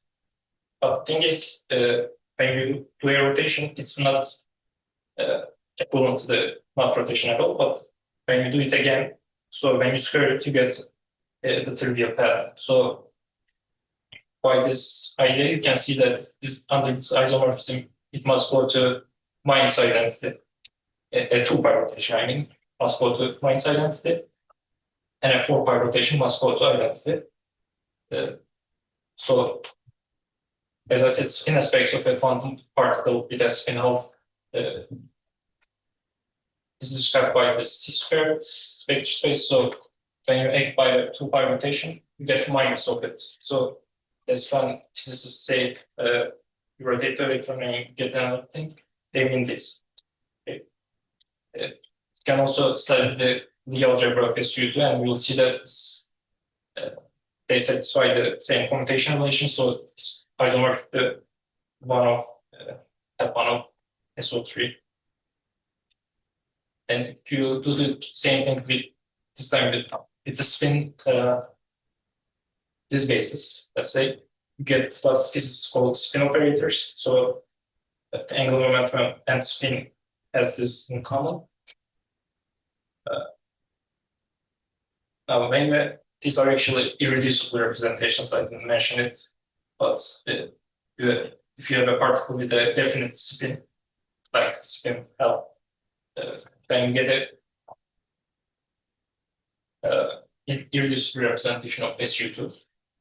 But if you have two particles, let's say with definite spins again, this may be same or another spins. But when you look at the composite system, you want to understand the spin properties of the composite system. And it turns out that it doesn't have a proper spin. I mean, it can take many values. And when you have two particles, the composite system quantum state space is described by the tensor product of the individual vector spaces.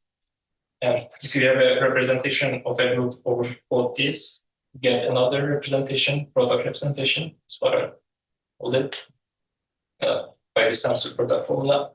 You can look at the Lie algebra representation that's coming from this Lie group representation. And if you there's a typo, but you need to use the Leibniz rule of differentiating the product. What you get is this. And we have seen this that spin operators come from the algebra representations. So spin operators also generalized by this to the product space. Okay, if you have two spin-held particles, you can show that the product representation is decomposable as this way. It can take both 0 and 1 spins as well. You add two spin-held particles and can have both. And in general, if you have particles with spin J1 and J2, what you get is this. You can get all these spins. I will now show a little proof of this using representation theory. It's common in quantum mechanics called angular momentum addition, but using representation theory, we can reduce it to an algebraic equation. Otherwise, you need to prove it using linear algebra. Okay, we define a character of a representation. That's the trace of the matrix get basically. And you can also need to show that when you have a direct sum, you can get the characters add, and when you have a tensor product, characters multiply, and when you conjugate group element, you get the same character. This one is an element of SU2. We'll look at the character of it. But SU2 also, has only one type of character because it can be conjugated to get any element of SU2 addition. So that's a general computer. You need to compute the trace of what you get. And of course, you need to study the finite dimensional representations. But what you get is this. And if you compute the trace by adding the diagonal elements, you get this. And you can prove that it equals this by just multiplying. Okay. If you have two, a system described by the tensor product of 2, you get the multiplication of them as character, as I said, tensor product. I grabbed one in the first form and the other one the second form. You can distribute, and what you get is this. And you can also these sum is formed by the terms like this. You see, and as I said, the direct sum of characters, direct sum of these representations. I think that was all.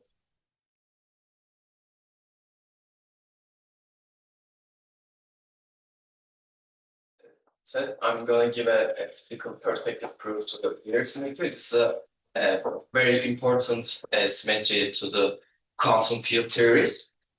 And first, the mirror symmetry is found by the physicists to understand some duality between the two models, as I will say. Then the mathematicians found very interesting properties of the mirror symmetry, so they proved the symmetry rigorously after maybe 7 or 8 years later, and used in the geometry fields.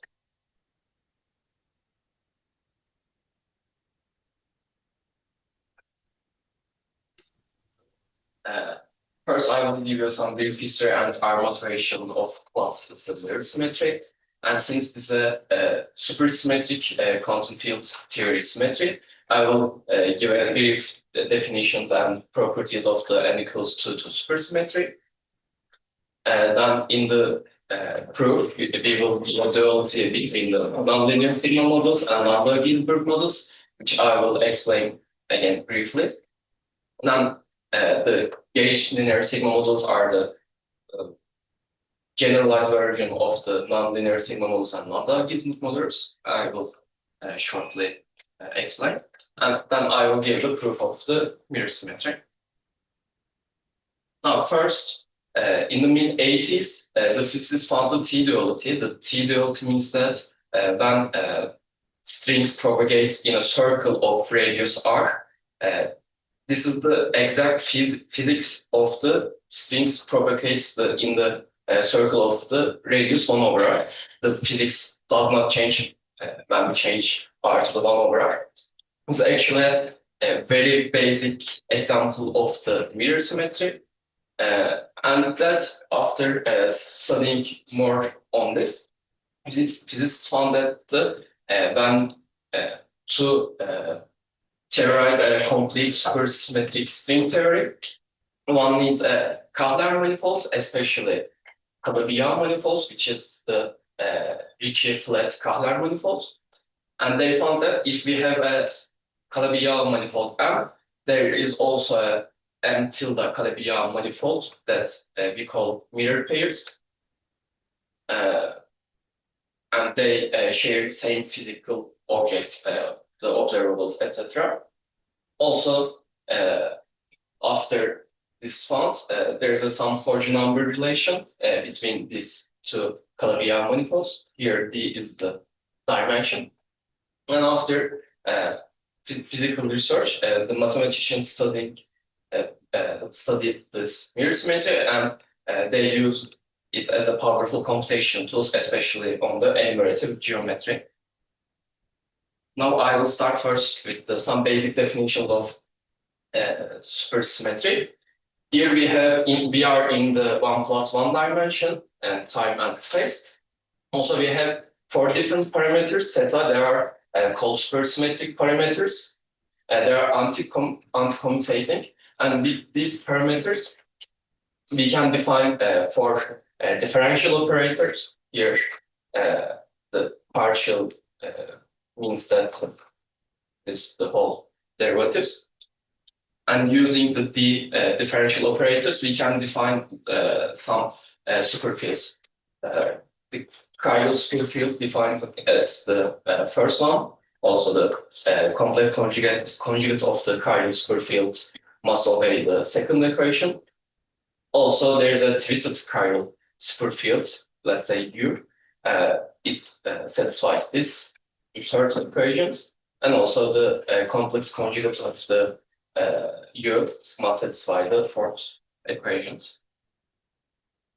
In supersymmetry, we are interested in Poincare groups, so we have translation symmetry, rotational symmetry, and time translation symmetry, as we know. Also, since we have 4 supersymmetric parameters, we have 2 different symmetry. They are called R symmetries. One is vectorial, and the second one is axial. They operate on the fields in the superfields as this one. I will give this definition because these are the in the statement of the mirror symmetry. Now we have to define another for differential operators. Choose this. With this use, we can define the R variation. In QFD, we have two important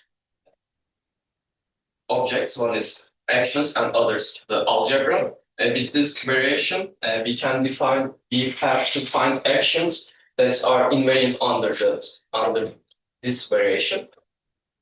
So we have three candidates. The first is D term.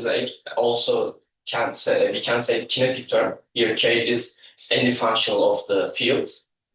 The F term, which is also a potential term. Here W is a holomorphic function of the chiral superfield phase.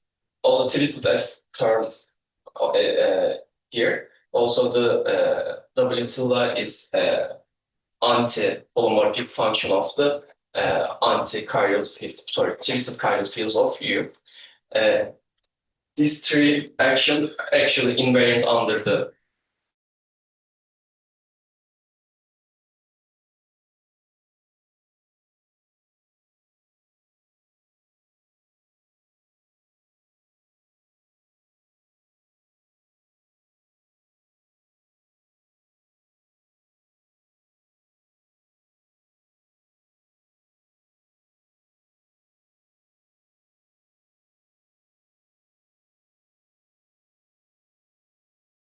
this is why this is called the 2-2 supersymmetry. 2 is moving left, 2 is moving right.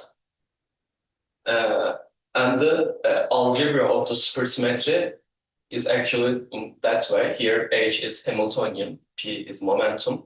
Z is operator called central charge. The Z commutes with every operators Q's, A's, P, and here M.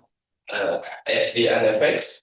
If FV is conserved in our theory, Z is equals 0, and if FA is conserved in our theory, Z tilde is 0. The remaining part of the algebra. In this algebra, we can see that after the exchange of these operators, Q minus to Q bar minus, FV to FA, and Z to Z tilde, the algebra remains invariant. So this is actually the statement of the mirror symmetry. And also we can see that if we go mirror pair, our chiral superfields maps to the twisted chiral superfields in the mirror theory. And that's all I say about the supersymmetry. Now I will give a brief introduction to nonlinear sigma models. The nonlinear sigma models, the actions given by this, and we need for Fermi parts for the supersymmetry, and can be seen as the geometric part of the theory, because in nonlinear sigma models, our basic idea is that the phase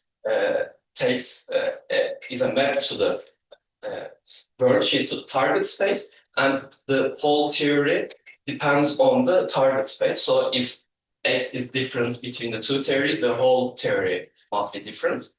Here, as I said, the worldsheet, it means that where the strings propagating, and it's a two-dimensional, 1 plus 1 dimensional space. And also for if we want to deal with supersymmetry, the supersymmetry gives a constraint on X. It has to be a Kepler manifold. It has to be a complex structure and closed Kepler forms. So it has to be a Kepler manifold.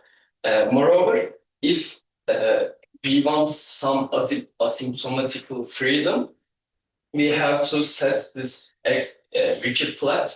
So the Chern classes are 0. So the rigid flat space are called Calabi-Yau manifolds, and the Calabi-Yau manifolds are actually the first part of the proof of the mirror symmetry. And the Landau-Ginzburg models, actually, I don't have much to say here. The main difference from the sigma models is that all action actually depends on the W, the superpotential.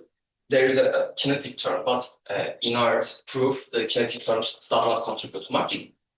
And the target space does not change the theory. So, as I said, the sigma models can be interpreted as the geometric part of the theory. The Landau-Ginzburg models can be interpreted as the algebraic part of the theory with superpotential.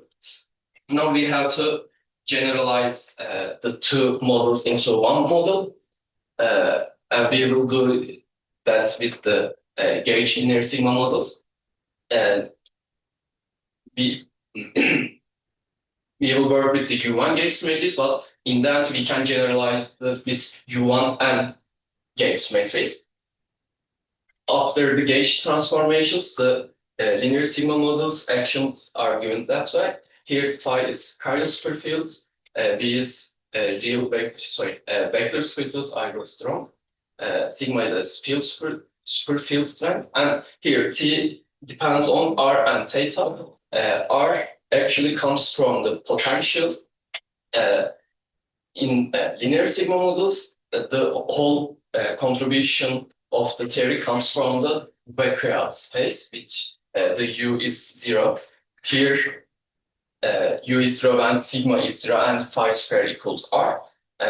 And this space is called vacuum space.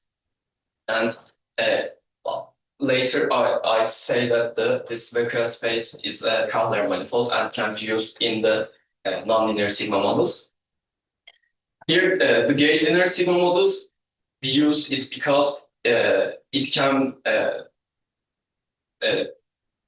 as I said, there is a thing called RG flow, renormalization group flow. This is something like if we go to the high energy limit and low energy limit, the theory behaves differently. In high energy limit, we can see everything, but it is hard to modelize everything. So we don't need most of the times the high energy limit. But in the low energy limit, we have some irrelevant parts, and the models will become much simpler. And in the gauge linear sigma models, as we have the IR limit, which means infrared, the low energy limit, the gauge linear sigma models flow to the both nonlinear sigma models and Landau-Ginzburg models, depending on the parameter R. It's here. If R is much greater than 0, the theory flows to nonlinear sigma models, and for R much less than 0, the theory flows to the Landau-Ginzburg model. And this is the main idea of the mirror symmetry. Here I will give the proof in a physics way. First, in the proof, we will dualize this action, the Landau-Ginzburg action, in the R much greater than 0. So this is actually the nonlinear sigma model action.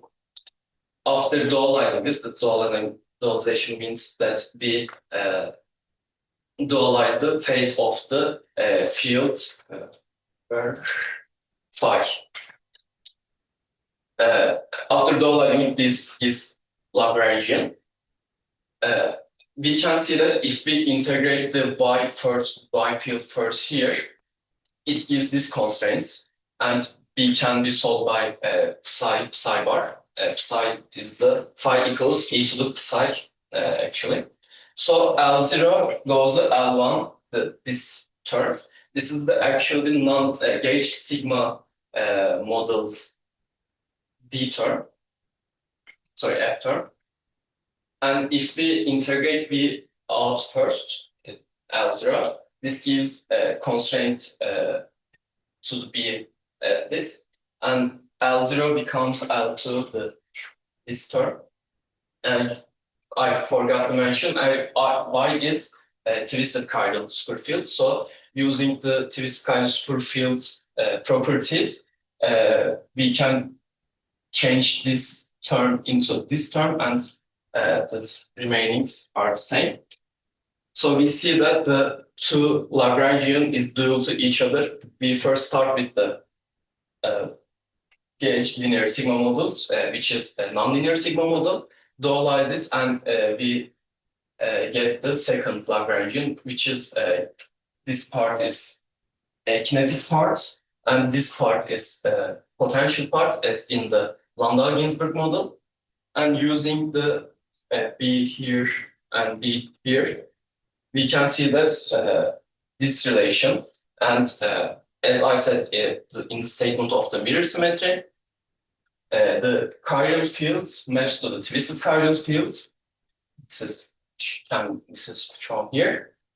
So this is the proof of mirror symmetry in classical level. With the quantum corrections, the quantum effects give corrections to the kinetic terms, but we don't need kinetic terms here because in an infrared region, the kinetic terms are irrelevant. It just gives potential terms a correction, and the correction is just e to the minus y. There's a bit of details here, but very long, so I will skip it. And we can see that the nonlinear sigma model is actually due to the Landau-Ginzburg model with superpotential in this form. And this is the constraint here, Lagrange multipliers. And this shows the whole proof, I think. But I use the mirror symmetry from Fourier and Society books, and that's done.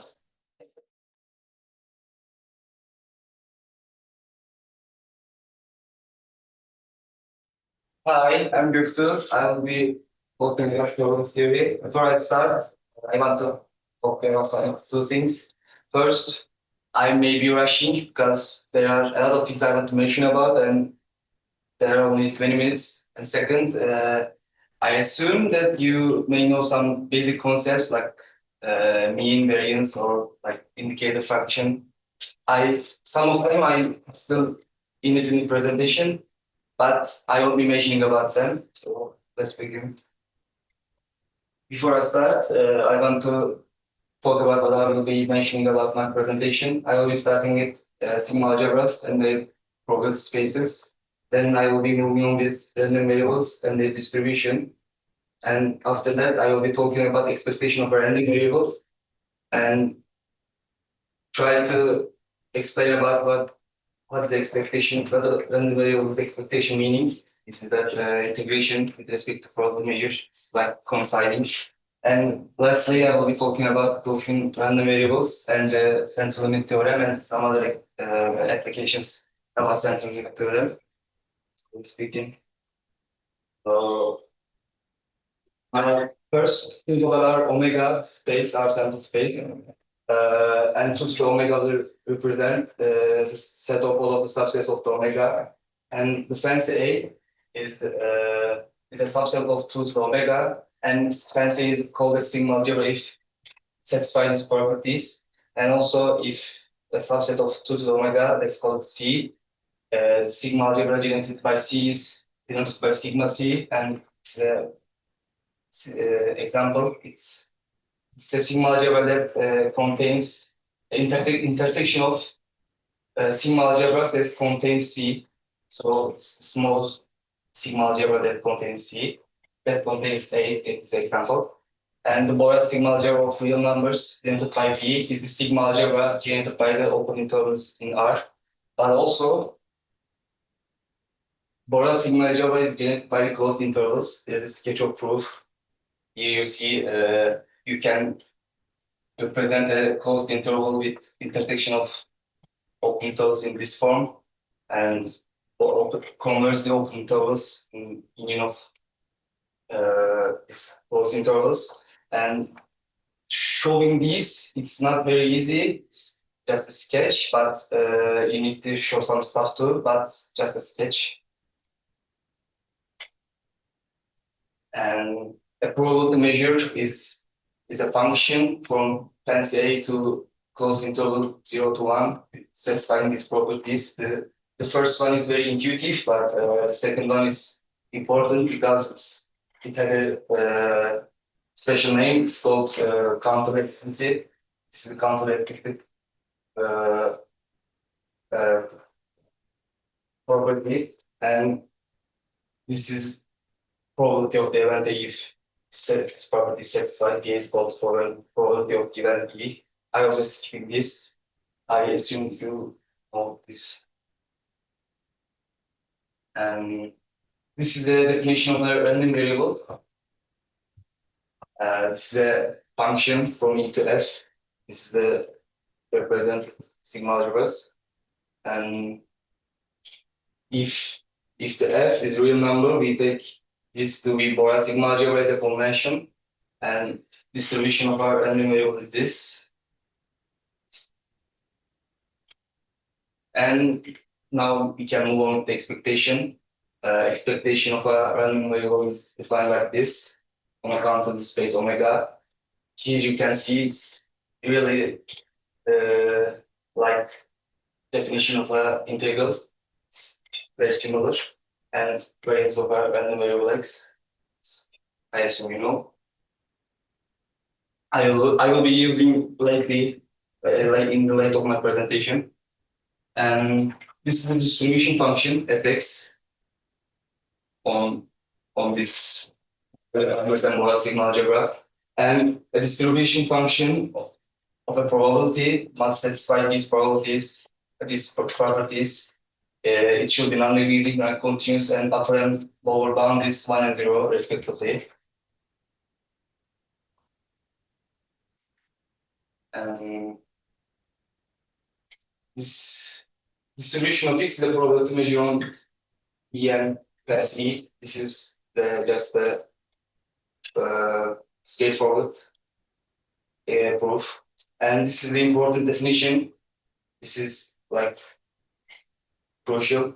The function capital Fx is called cumulative distribution function, CDF, of a random variable x. Also, the function little fx is the probability density function of PDF of the random variable x if it satisfies this equality for all x in real numbers.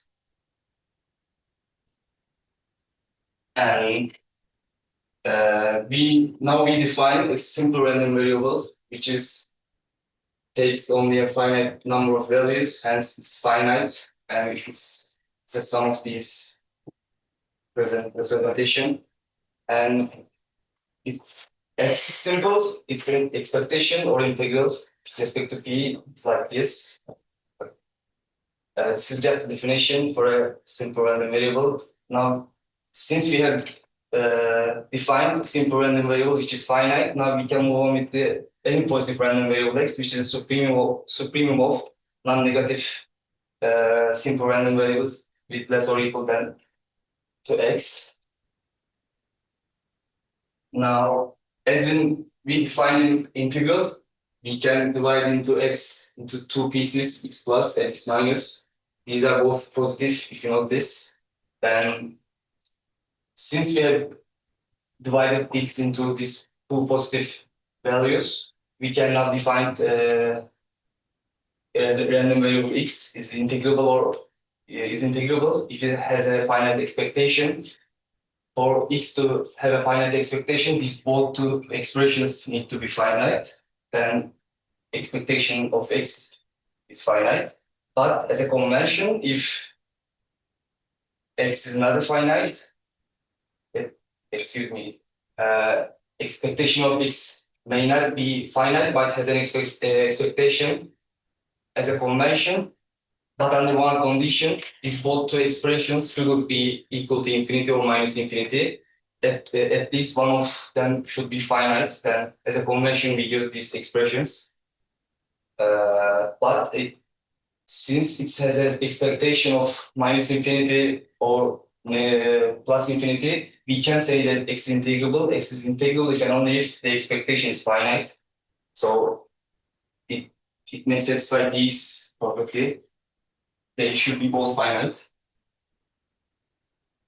And this is an important definition that x and y be random variables. Then we say x equals to y almost surely, denoted by this. If probability of x equals y equals to 1, this is not same as x equals to y, but probability of x equals y equals to 1. It's like very little difference. Then these are two important convergence theorems. If the random variables of this, the series xn are positive and converging to x, then the limit n goes to infinity, expectation of xn is equal to expectation of x. This is also true for expectation of if expectation of x is equal to infinity, but this means that this expression is diverging rather than converging. And this is the Leibniz dominated convergence theorem. The first sentence is the same, but if this sequence is this series of random variables is bounded by a integrable random variable, then these both are finite, integrable, then this expression is converging to the expectation of x as n goes to infinity. And before I move on, I want to talk about these two remarks, but I will start with the latter one. If x is a positive random variable, and if we find a sequence of positive simple random variables which converges to x, then this expression holds. But this is guaranteed by this sequence. I mean, there are infinite many of sequences like this, but this is actually a really great one. This is an example. Now we can continue with this theorem for what we have showed, what I showed. If all of the x's are positive, then this equation holds. Even though they are not finite, they should be equal to infinity. But if this expression is finite, then we can say that this converges almost surely, and the sum of this series is integrable. And this theorem holds, this equation holds if this expression is finite. I mean, you can let me show you.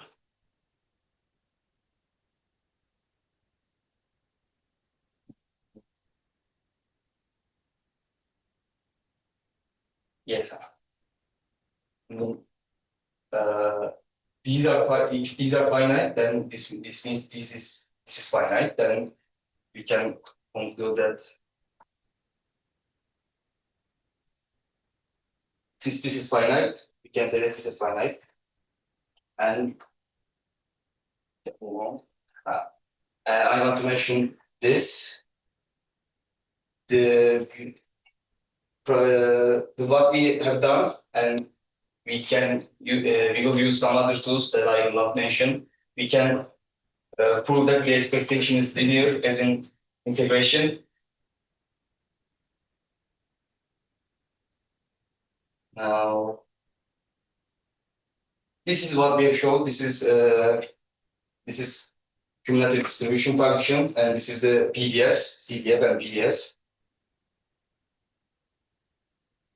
Yes, now we can move on with the normal distribution. This is normal distribution with the parameters mu and sigma square, with guarantee that mu is real and sigma square is greater than 0.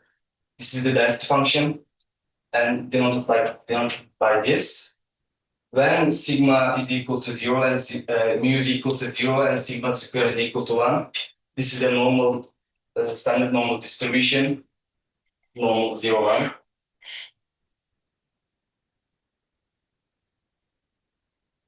Yes, I want to mention these two convergences. There are two different types of convergence in probability. One is convergence in probability, and the other one is convergent distribution. We say that the series extend conversion probability to the x for any epsilon greater than 0. We have limit n goes to infinity probability of absolute value of xn minus x is greater than epsilon is equal to 0.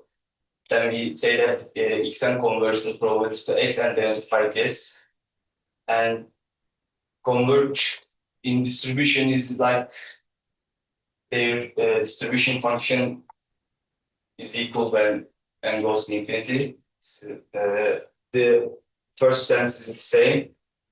The series of random variables xn is set to converge to x if limit of n goes to infinity f xn is equal to fx, where all the points of t is f capital Fx is continuous, and these are cumulative distribution functions of xn and x respectively. Now,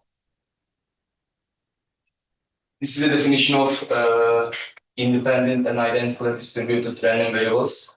I mean, I assume independent random variables. It's almost the same as the event version, but the identically distributed means that they have the same probability distribution for all ij is equal to is in n. Probability of xi in A is equal to probability of xj in A for all measurable A subset of real numbers. Then this is two important theorems. This is the law of large numbers. There are a lot of law of large numbers, but this is the Kolmogorov's one for a random series of random variables and independent and identical distributed random variables and real number value. We define Sn as this. Then as n goes to infinity, Sn divided by n equals to mu almost surely if and only if expected value of xj is equal to mu. This means if for a random variable is equal to mean of some distribution, when our sample space goes bigger, sample data goes bigger and bigger, we will convert into actual mean. And moving on with that, we can introduce the central limit theorem for this series of random variables xj, which are independent and identically distributed, with their mean is their expectation is mu, and their variance is sigma square for all j.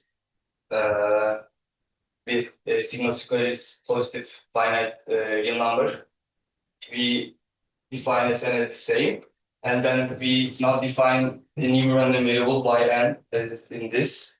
Then yn converges in distribution to standard normal distribution.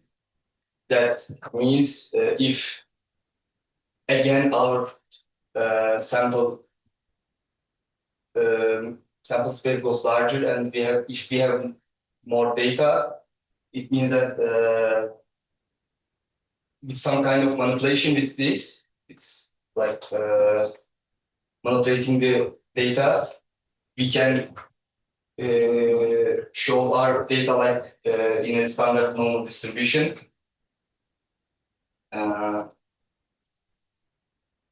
And there are some applications of central limit theorem. I want to mention about this. This is personal to me. If you have like have other science majors like physics, chemistry, or molecular biology, which I have a lot, they took their statistics course before that I did, and when they took their course, they were all like lab reports and something else, all related to this hypothesis tests, confidence intervals, sampling distributions, and they try to manipulate their data to fit in this standard normal distribution, and they talk between themselves, and I didn't understand them. Like it's just bound me up. Like they talk about math, but I didn't understand anything. But this year, finally, I took my statistics course. Then I started to understand them, and that's a really relief for me. And there are other applications. Thank you for listening.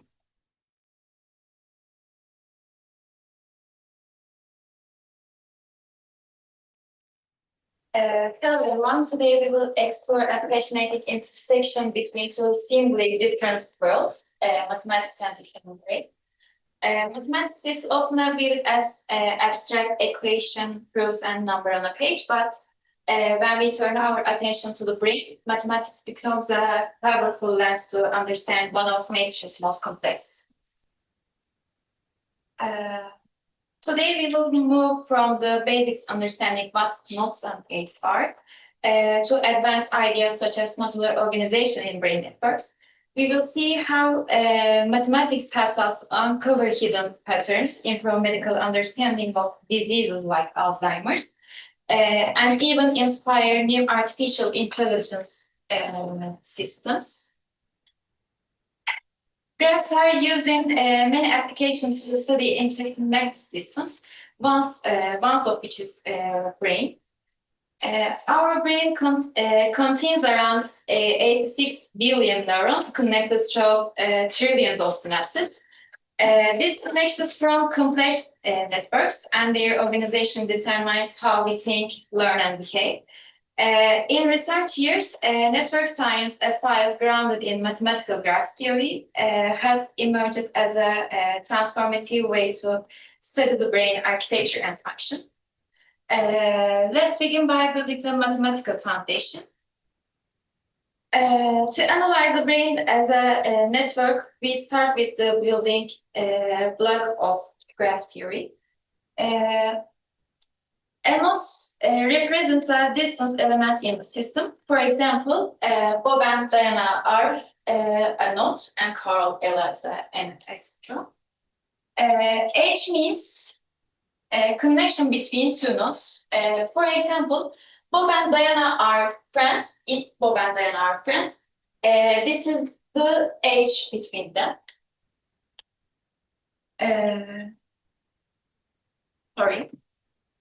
In the brain, a node could be a signal neuron or an entire brain region, and H is a connection between two nodes of 4 neurons. This could be a synapses.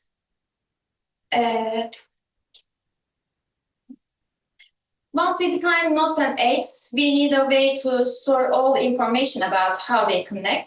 That's where the adjacency matrix comes in. This is a table where each row and column represents a node, and each entry tells us whether a connection exists between two nodes. This one is the meaning of there is an H between A and B, but in undirected graphs. In the directed graphs, this one means H to A to B H's. So this 0 means there isn't connection between them.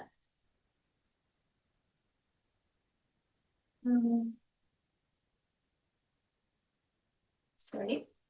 In undirected networks, the matrix is symmetric, like a friendship, but directed graphs, it isn't symmetric.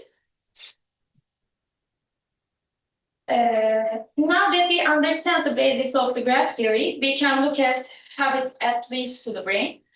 The brain can be studied as both a structural network and a functional network. Graph theory allows us to quantify important features, such as how clustered the network is, how far apart regions are from average, and how central certain nodes are. This approach has shown that brain networks are neither completely random nor fully regular. Instead, they exhibit small world properties. Structural network map the brain's physical wiring, the actual anatomical pathway connection regions.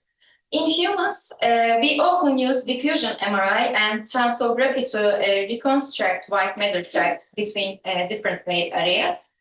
In animals, researchers can use invasive techniques like tracer integration or histology to map connection more preciously.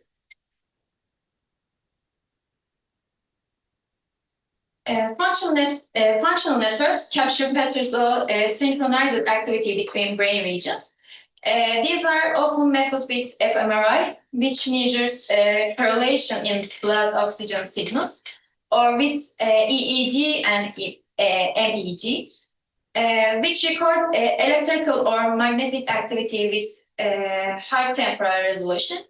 Functional networks are highly dynamic connections can strengthen or weaken within seconds, depending on attention, task, demands, or even mood. The degree of a node tells us how many connections it has. In a social analogy, it's like counting how many friends someone has. A node with the maximum degree connected to more nodes than any other is called a hub. Hubs are the powerhouses of a network. In the brain, they are highly connected regions that act as major community centers. Hubs are crucial because they serve as a high-traffic intersection for information flow. We can classify hubs based on their connectivity patterns.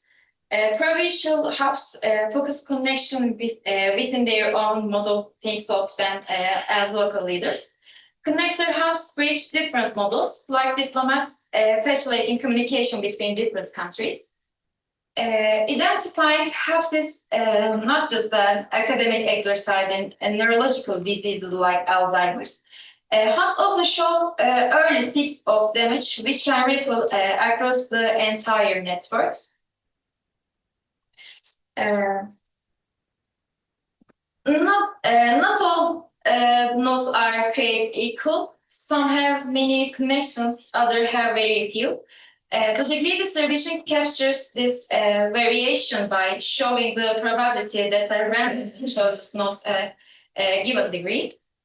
In a random network, this distribution often follows a bell-shaped curve. Most nodes have similar degrees. But in many real-world networks, including brain networks, the distribution is scale-free. A few have a huge number of connections, while most have very few.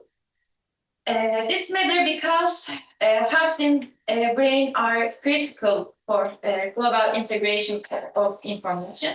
Damage to a hub can disrupt communication across the entire network, much like how closing a measured highway can cause traffic jams throughout the city.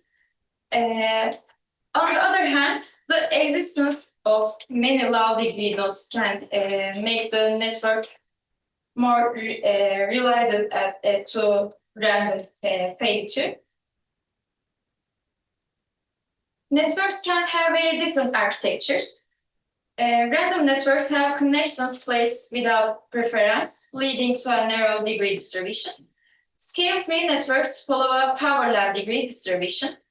This structure is common in social networks, the internet, and the brain networks. Small world networks combine high clustering with short paths, giving them the best of both worlds, local efficiency and global reach. Brain networks often combine scale-free and small world properties. This hybrid design may be key to the brain's efficiency, adaptability, and robustness. One key feature of brain networks is modularity, which is the tendency to organize into clusters or models. In models, nodes are more strongly connected to each other to the nodes outside the model. In the brain, models often correspond to specialized systems. For example, a visual model, a motor control model, or a language model. Within each model, provincial hubs coordinates local processing via connector hubs link different models together, enabling integration. Modularity allows the brain to process information efficiency while minimizing varying costs. It also provides resilience. If one of model is damaged, models can continue functioning.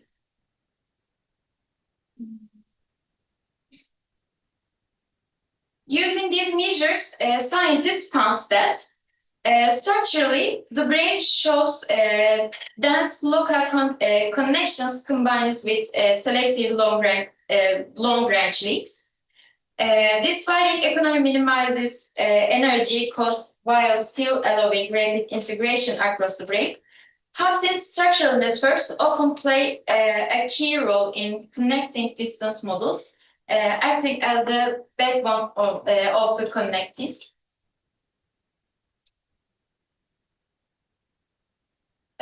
Functional networks also show small world and modular organization, with hubs often located in multimodal associations areas that integrate information for multi-level senses.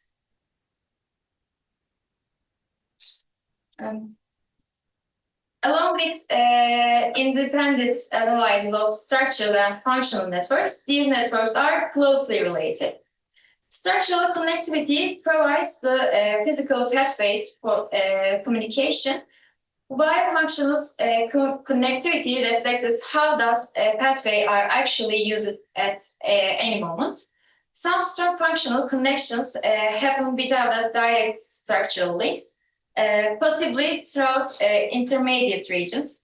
Understanding how structure supports function is a major focus in neuroscience, with implication for predictions, recovery after injury, or the effect of brain discourse. Graph theory is not just theoretical, it has real-world application in medicine. In Alzheimer's disease, structural hubs in the temporal and parietal lobes are among the first degrade, disrupting the brain's communication backbones. In schizophrenia, altered modularity and hub connectivity have been recorded, potentially exhibiting cognitive symptoms. These brains are healthy volunteers, but these brains are people with schizophrenia. Other continues such as epilepsy, ADHD, depression, autism, etc. By identifying the patterns early, we may be able to develop networks-based biomarkers to diagnosis and track disease progression.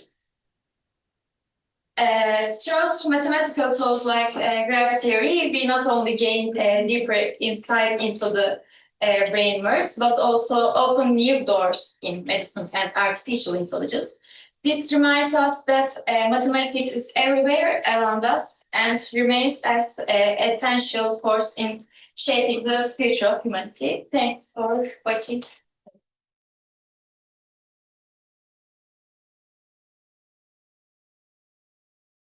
Sun and planet. So the three laws are: the orbit of the planet is an ellipse with sun at one of the two foci.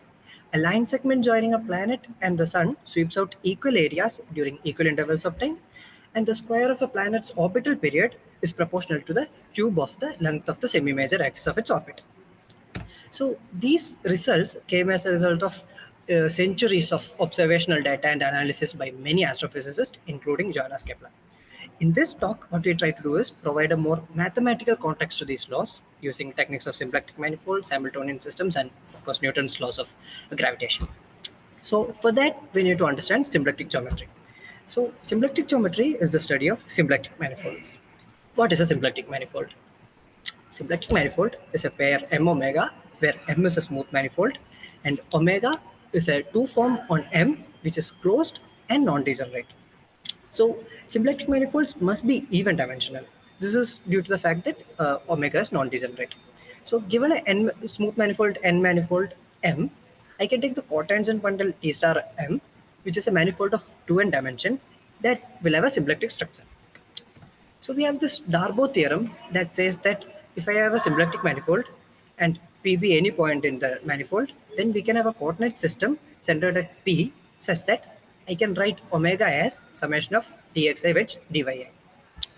So now one more definition in symplectic manifolds is that if I have a diffeomorphism between two symplectic manifolds, which preserves my symplectic form, that is pullback of one form as the other one, then it's called a symplectomorphism. Moving on to Hamiltonian mechanics.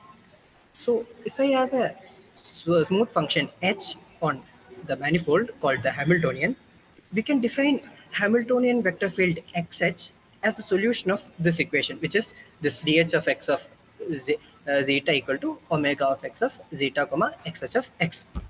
So this vector field is well defined because my omega is non-degenerate.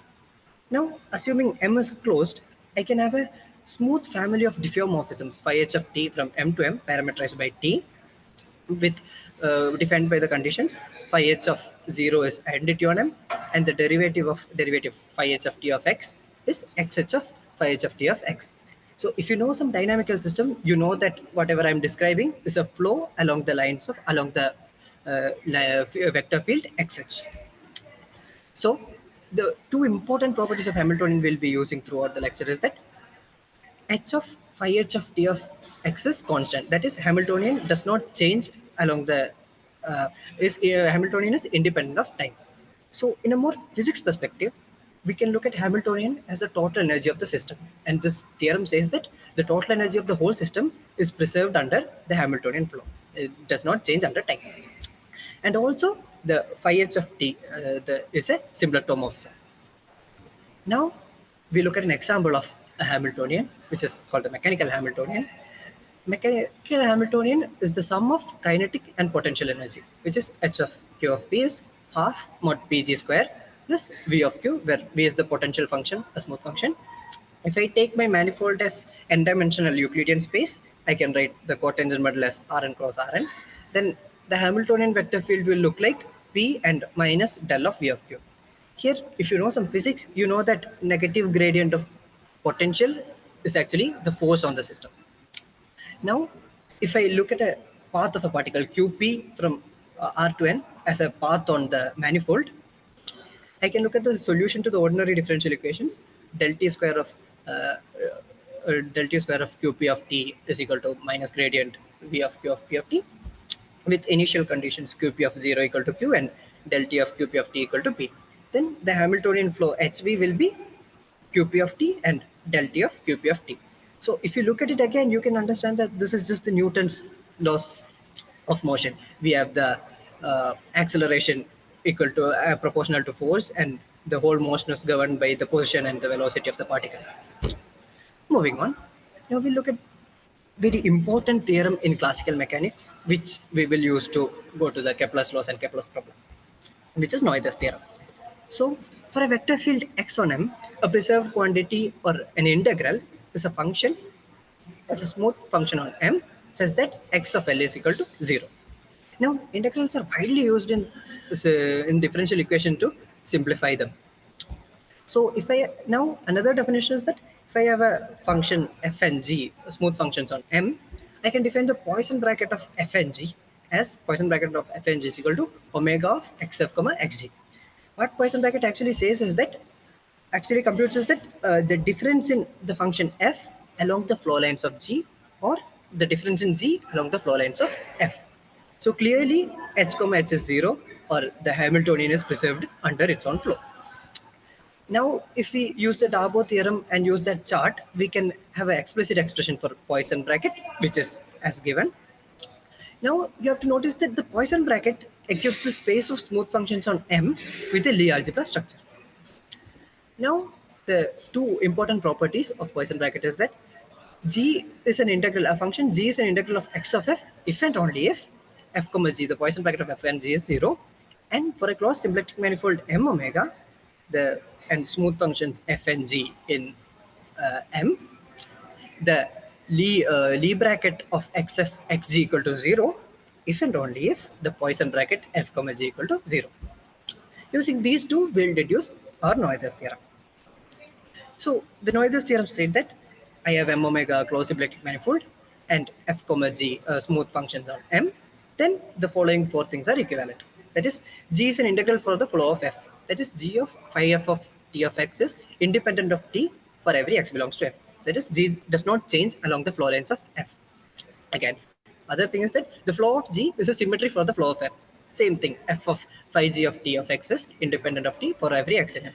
F does not change along the flow lines of g, which directly implies the Poisson bracket of these two 0. And from the previous lemma, we can deduce that the Lie bracket of xf comma xg is equal to 0. Now we'll look at another formulation of Noether's theorem, which uses Lie group. So a Lie group is a group which also has a manifold structure.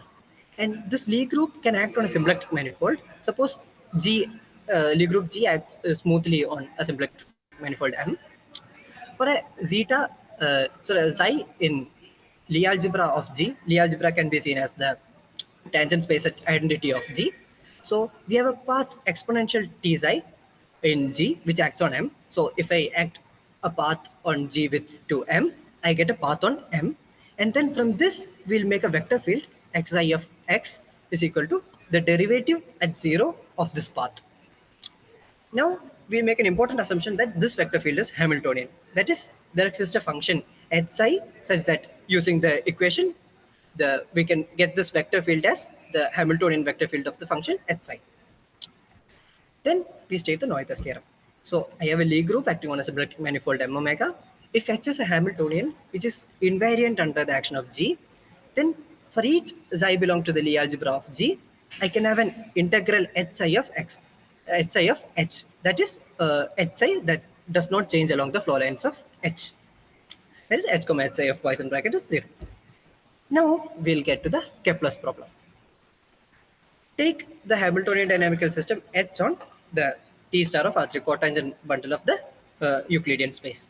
And we define the angular momentum L, which is Q cross P, usual cross product.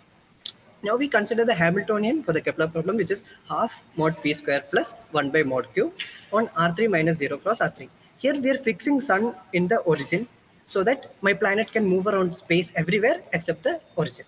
That's R3 minus 0 cross R3. Now, the angular momentum L is an integral of Kepler's problem. This is coming directly from the Noether's theorem. Now I define Laplace-Runge lens vector as A equal to P cross L minus Q by mod Q. And then we have these following lemmas, that is, Runge lens vector is preserved under the flow of x of h, mod I square equal to 1 plus 2h mod L square. The vector A lies in the plane that is actually perpendicular to the angular momentum vector. So from this third lemma, after some rotations, I can write L on polar coordinates as 0, 0, L along the z-axis. And A I can write as mod A cos g sin g, 0. Then I can do some direct computation and then get mod of Q plus inner product of A, Q is equal to mod L square. If I write Q in polar coordinate r cos phi, r sin phi 0, and then do a bit of rearrangement, I get r equal to mod L square by 1 plus mod A cos phi minus g, which in polar coordinate, if you know some conic section in polar coordinates, it's exactly the equation of ellipse with eccentricity mod A. Now we move on to the second law. So now we know that we are in an ellipse. So we take the plane of the ellipse as our xy plane. And we have Q1, Q2 equal to r cos phi and r sin phi. Now, if we use the angular momentum L equal to Q1 P2 minus Q2 P1 along with our Hamiltonian equation Q1 dash equal to P1, Q2 dash equal to P2, and then we directly put that into the Q1, Q2. What we get is the identity half r square phi dash equal to 1 by 2 of L, which is the derivative of area. That is equal area swept out in equal time. The change in area is a constant. So now we have solved the problem for two bodies under gravitational force. Now the natural question is, what about three bodies? how does the dynamics of three bodies in gravitational force with each other act like. So consider we Earth, Moon, and a satellite. Now, compared to Earth and Moon, satellite is much lighter, so we consider it as negligible mass. That is m3 tends to 0. Let mass of Moon be mu and mass of Earth be 1 minus mu, and position of Earth be E of t, position of Moon be m of t. The total energy of satellite I can write as half mod p square minus mu by q minus m of t minus 1 minus mu by mod q minus e of t. This is kinetic energy minus gravitational potential. One thing to note is that here energy is dependent upon time. That's because of the fact that we are taking the position of the satellite that does not collide with Earth and Moon. So our configuration space is actually R3 minus E of t, m of t, and then cotangent bundle of that. So that's not a good thing for us, but we'll solve that problem later. So but what we do is that we reduce this problem to the plane by restricting Earth and Moon to a plane, and say that Earth and Moon's orbits are in concentric circles. Then we get a much simpler equation, which is from cotangent bundle of R2 minus E of t, m of t. Now this problem, when they both are in circles and in plane, are called the circular planar restricted three-body problem, which has E of t equal to minus mu cos t sin t and m of t equal to 1 minus mu cos t sin t. Now we consider the angular momentum, which is q1p2 minus q2p1. And we define H equal to like a diamond sum of L and E, where diamond sum of L and E is equal to L of x comma t plus E of phi L of t inverse of x comma t. So we know that angular momentum generates the rotation of a plane. So if I do phi L of t inverse of x, my plane rotates back by t, then my cos t goes to cos 0, sin t goes to sin 0. That gives me E equal to minus mu comma 0 and m equal to 1 minus mu comma 0. The whole time has been taken out from the equation. Then my Hamiltonian is just 1 by 2 mod p square minus mu by q minus m minus 1 minus mu by q minus e plus q1p2 minus q2p1, which can be rewritten as 1 by 2 p1 minus q2 all square, p2 plus q1 all square minus mu by q minus m, 1 minus mu by q minus e, and minus 1 by 2 q square. So we look at the last three terms of this Hamiltonian, which only depends on q, which is called the effective potential. This is the first two parts are coming from gravitational potential, which we call as V of q. And then there is this third part, minus 1 by 2 q square. This additional minus 1 by 2 q square is coming from centrifugal force. Because what we actually did was, instead of letting Earth and Moon rotate each other, we held them in place and we rotated the satellite. We rotate, in physics terms, we rotated the frame. So when you rotate the frame, there is a force called centrifugal force that is being applied there. So also notice that this Hamiltonian is not a mechanical Hamiltonian. That is, like, you can't see a potential energy term in the first part. It's a bit more complicated. So this twist in the kinetic energy part, this change in the kinetic energy part of the Hamiltonian is coming from Coriolis force. Again, this Coriolis force is also coming from the frame rotating instead of the components rotating. Now, one thing to notice is that Coriolis force directly depends upon the velocity of particle, unlike centrifugal force or unlike gravitational force. So this is like the Lorentz force in magnetism, if you know some physics and magnetism, which makes this Hamiltonian a magnetic Hamiltonian instead of a mechanical Hamiltonian. So the problem is simple, but the Hamiltonian is a magnetic Hamiltonian that we have now. So now we look at the four forces acting on the satellite, which are gravitational force of the Earth, gravitational force of the Moon, centrifugal force, and Coriolis force. So we have four different forces acting on these. Even in a very restricted case, we have these four different forces acting. This shows why the dynamics of this three-body problem is very highly intricate. So that's it for the talk, and I would like to thank the DRP for providing me with such a great opportunity, and I would like to thank my mentor Gurzati Almaz for helping me out throughout the day.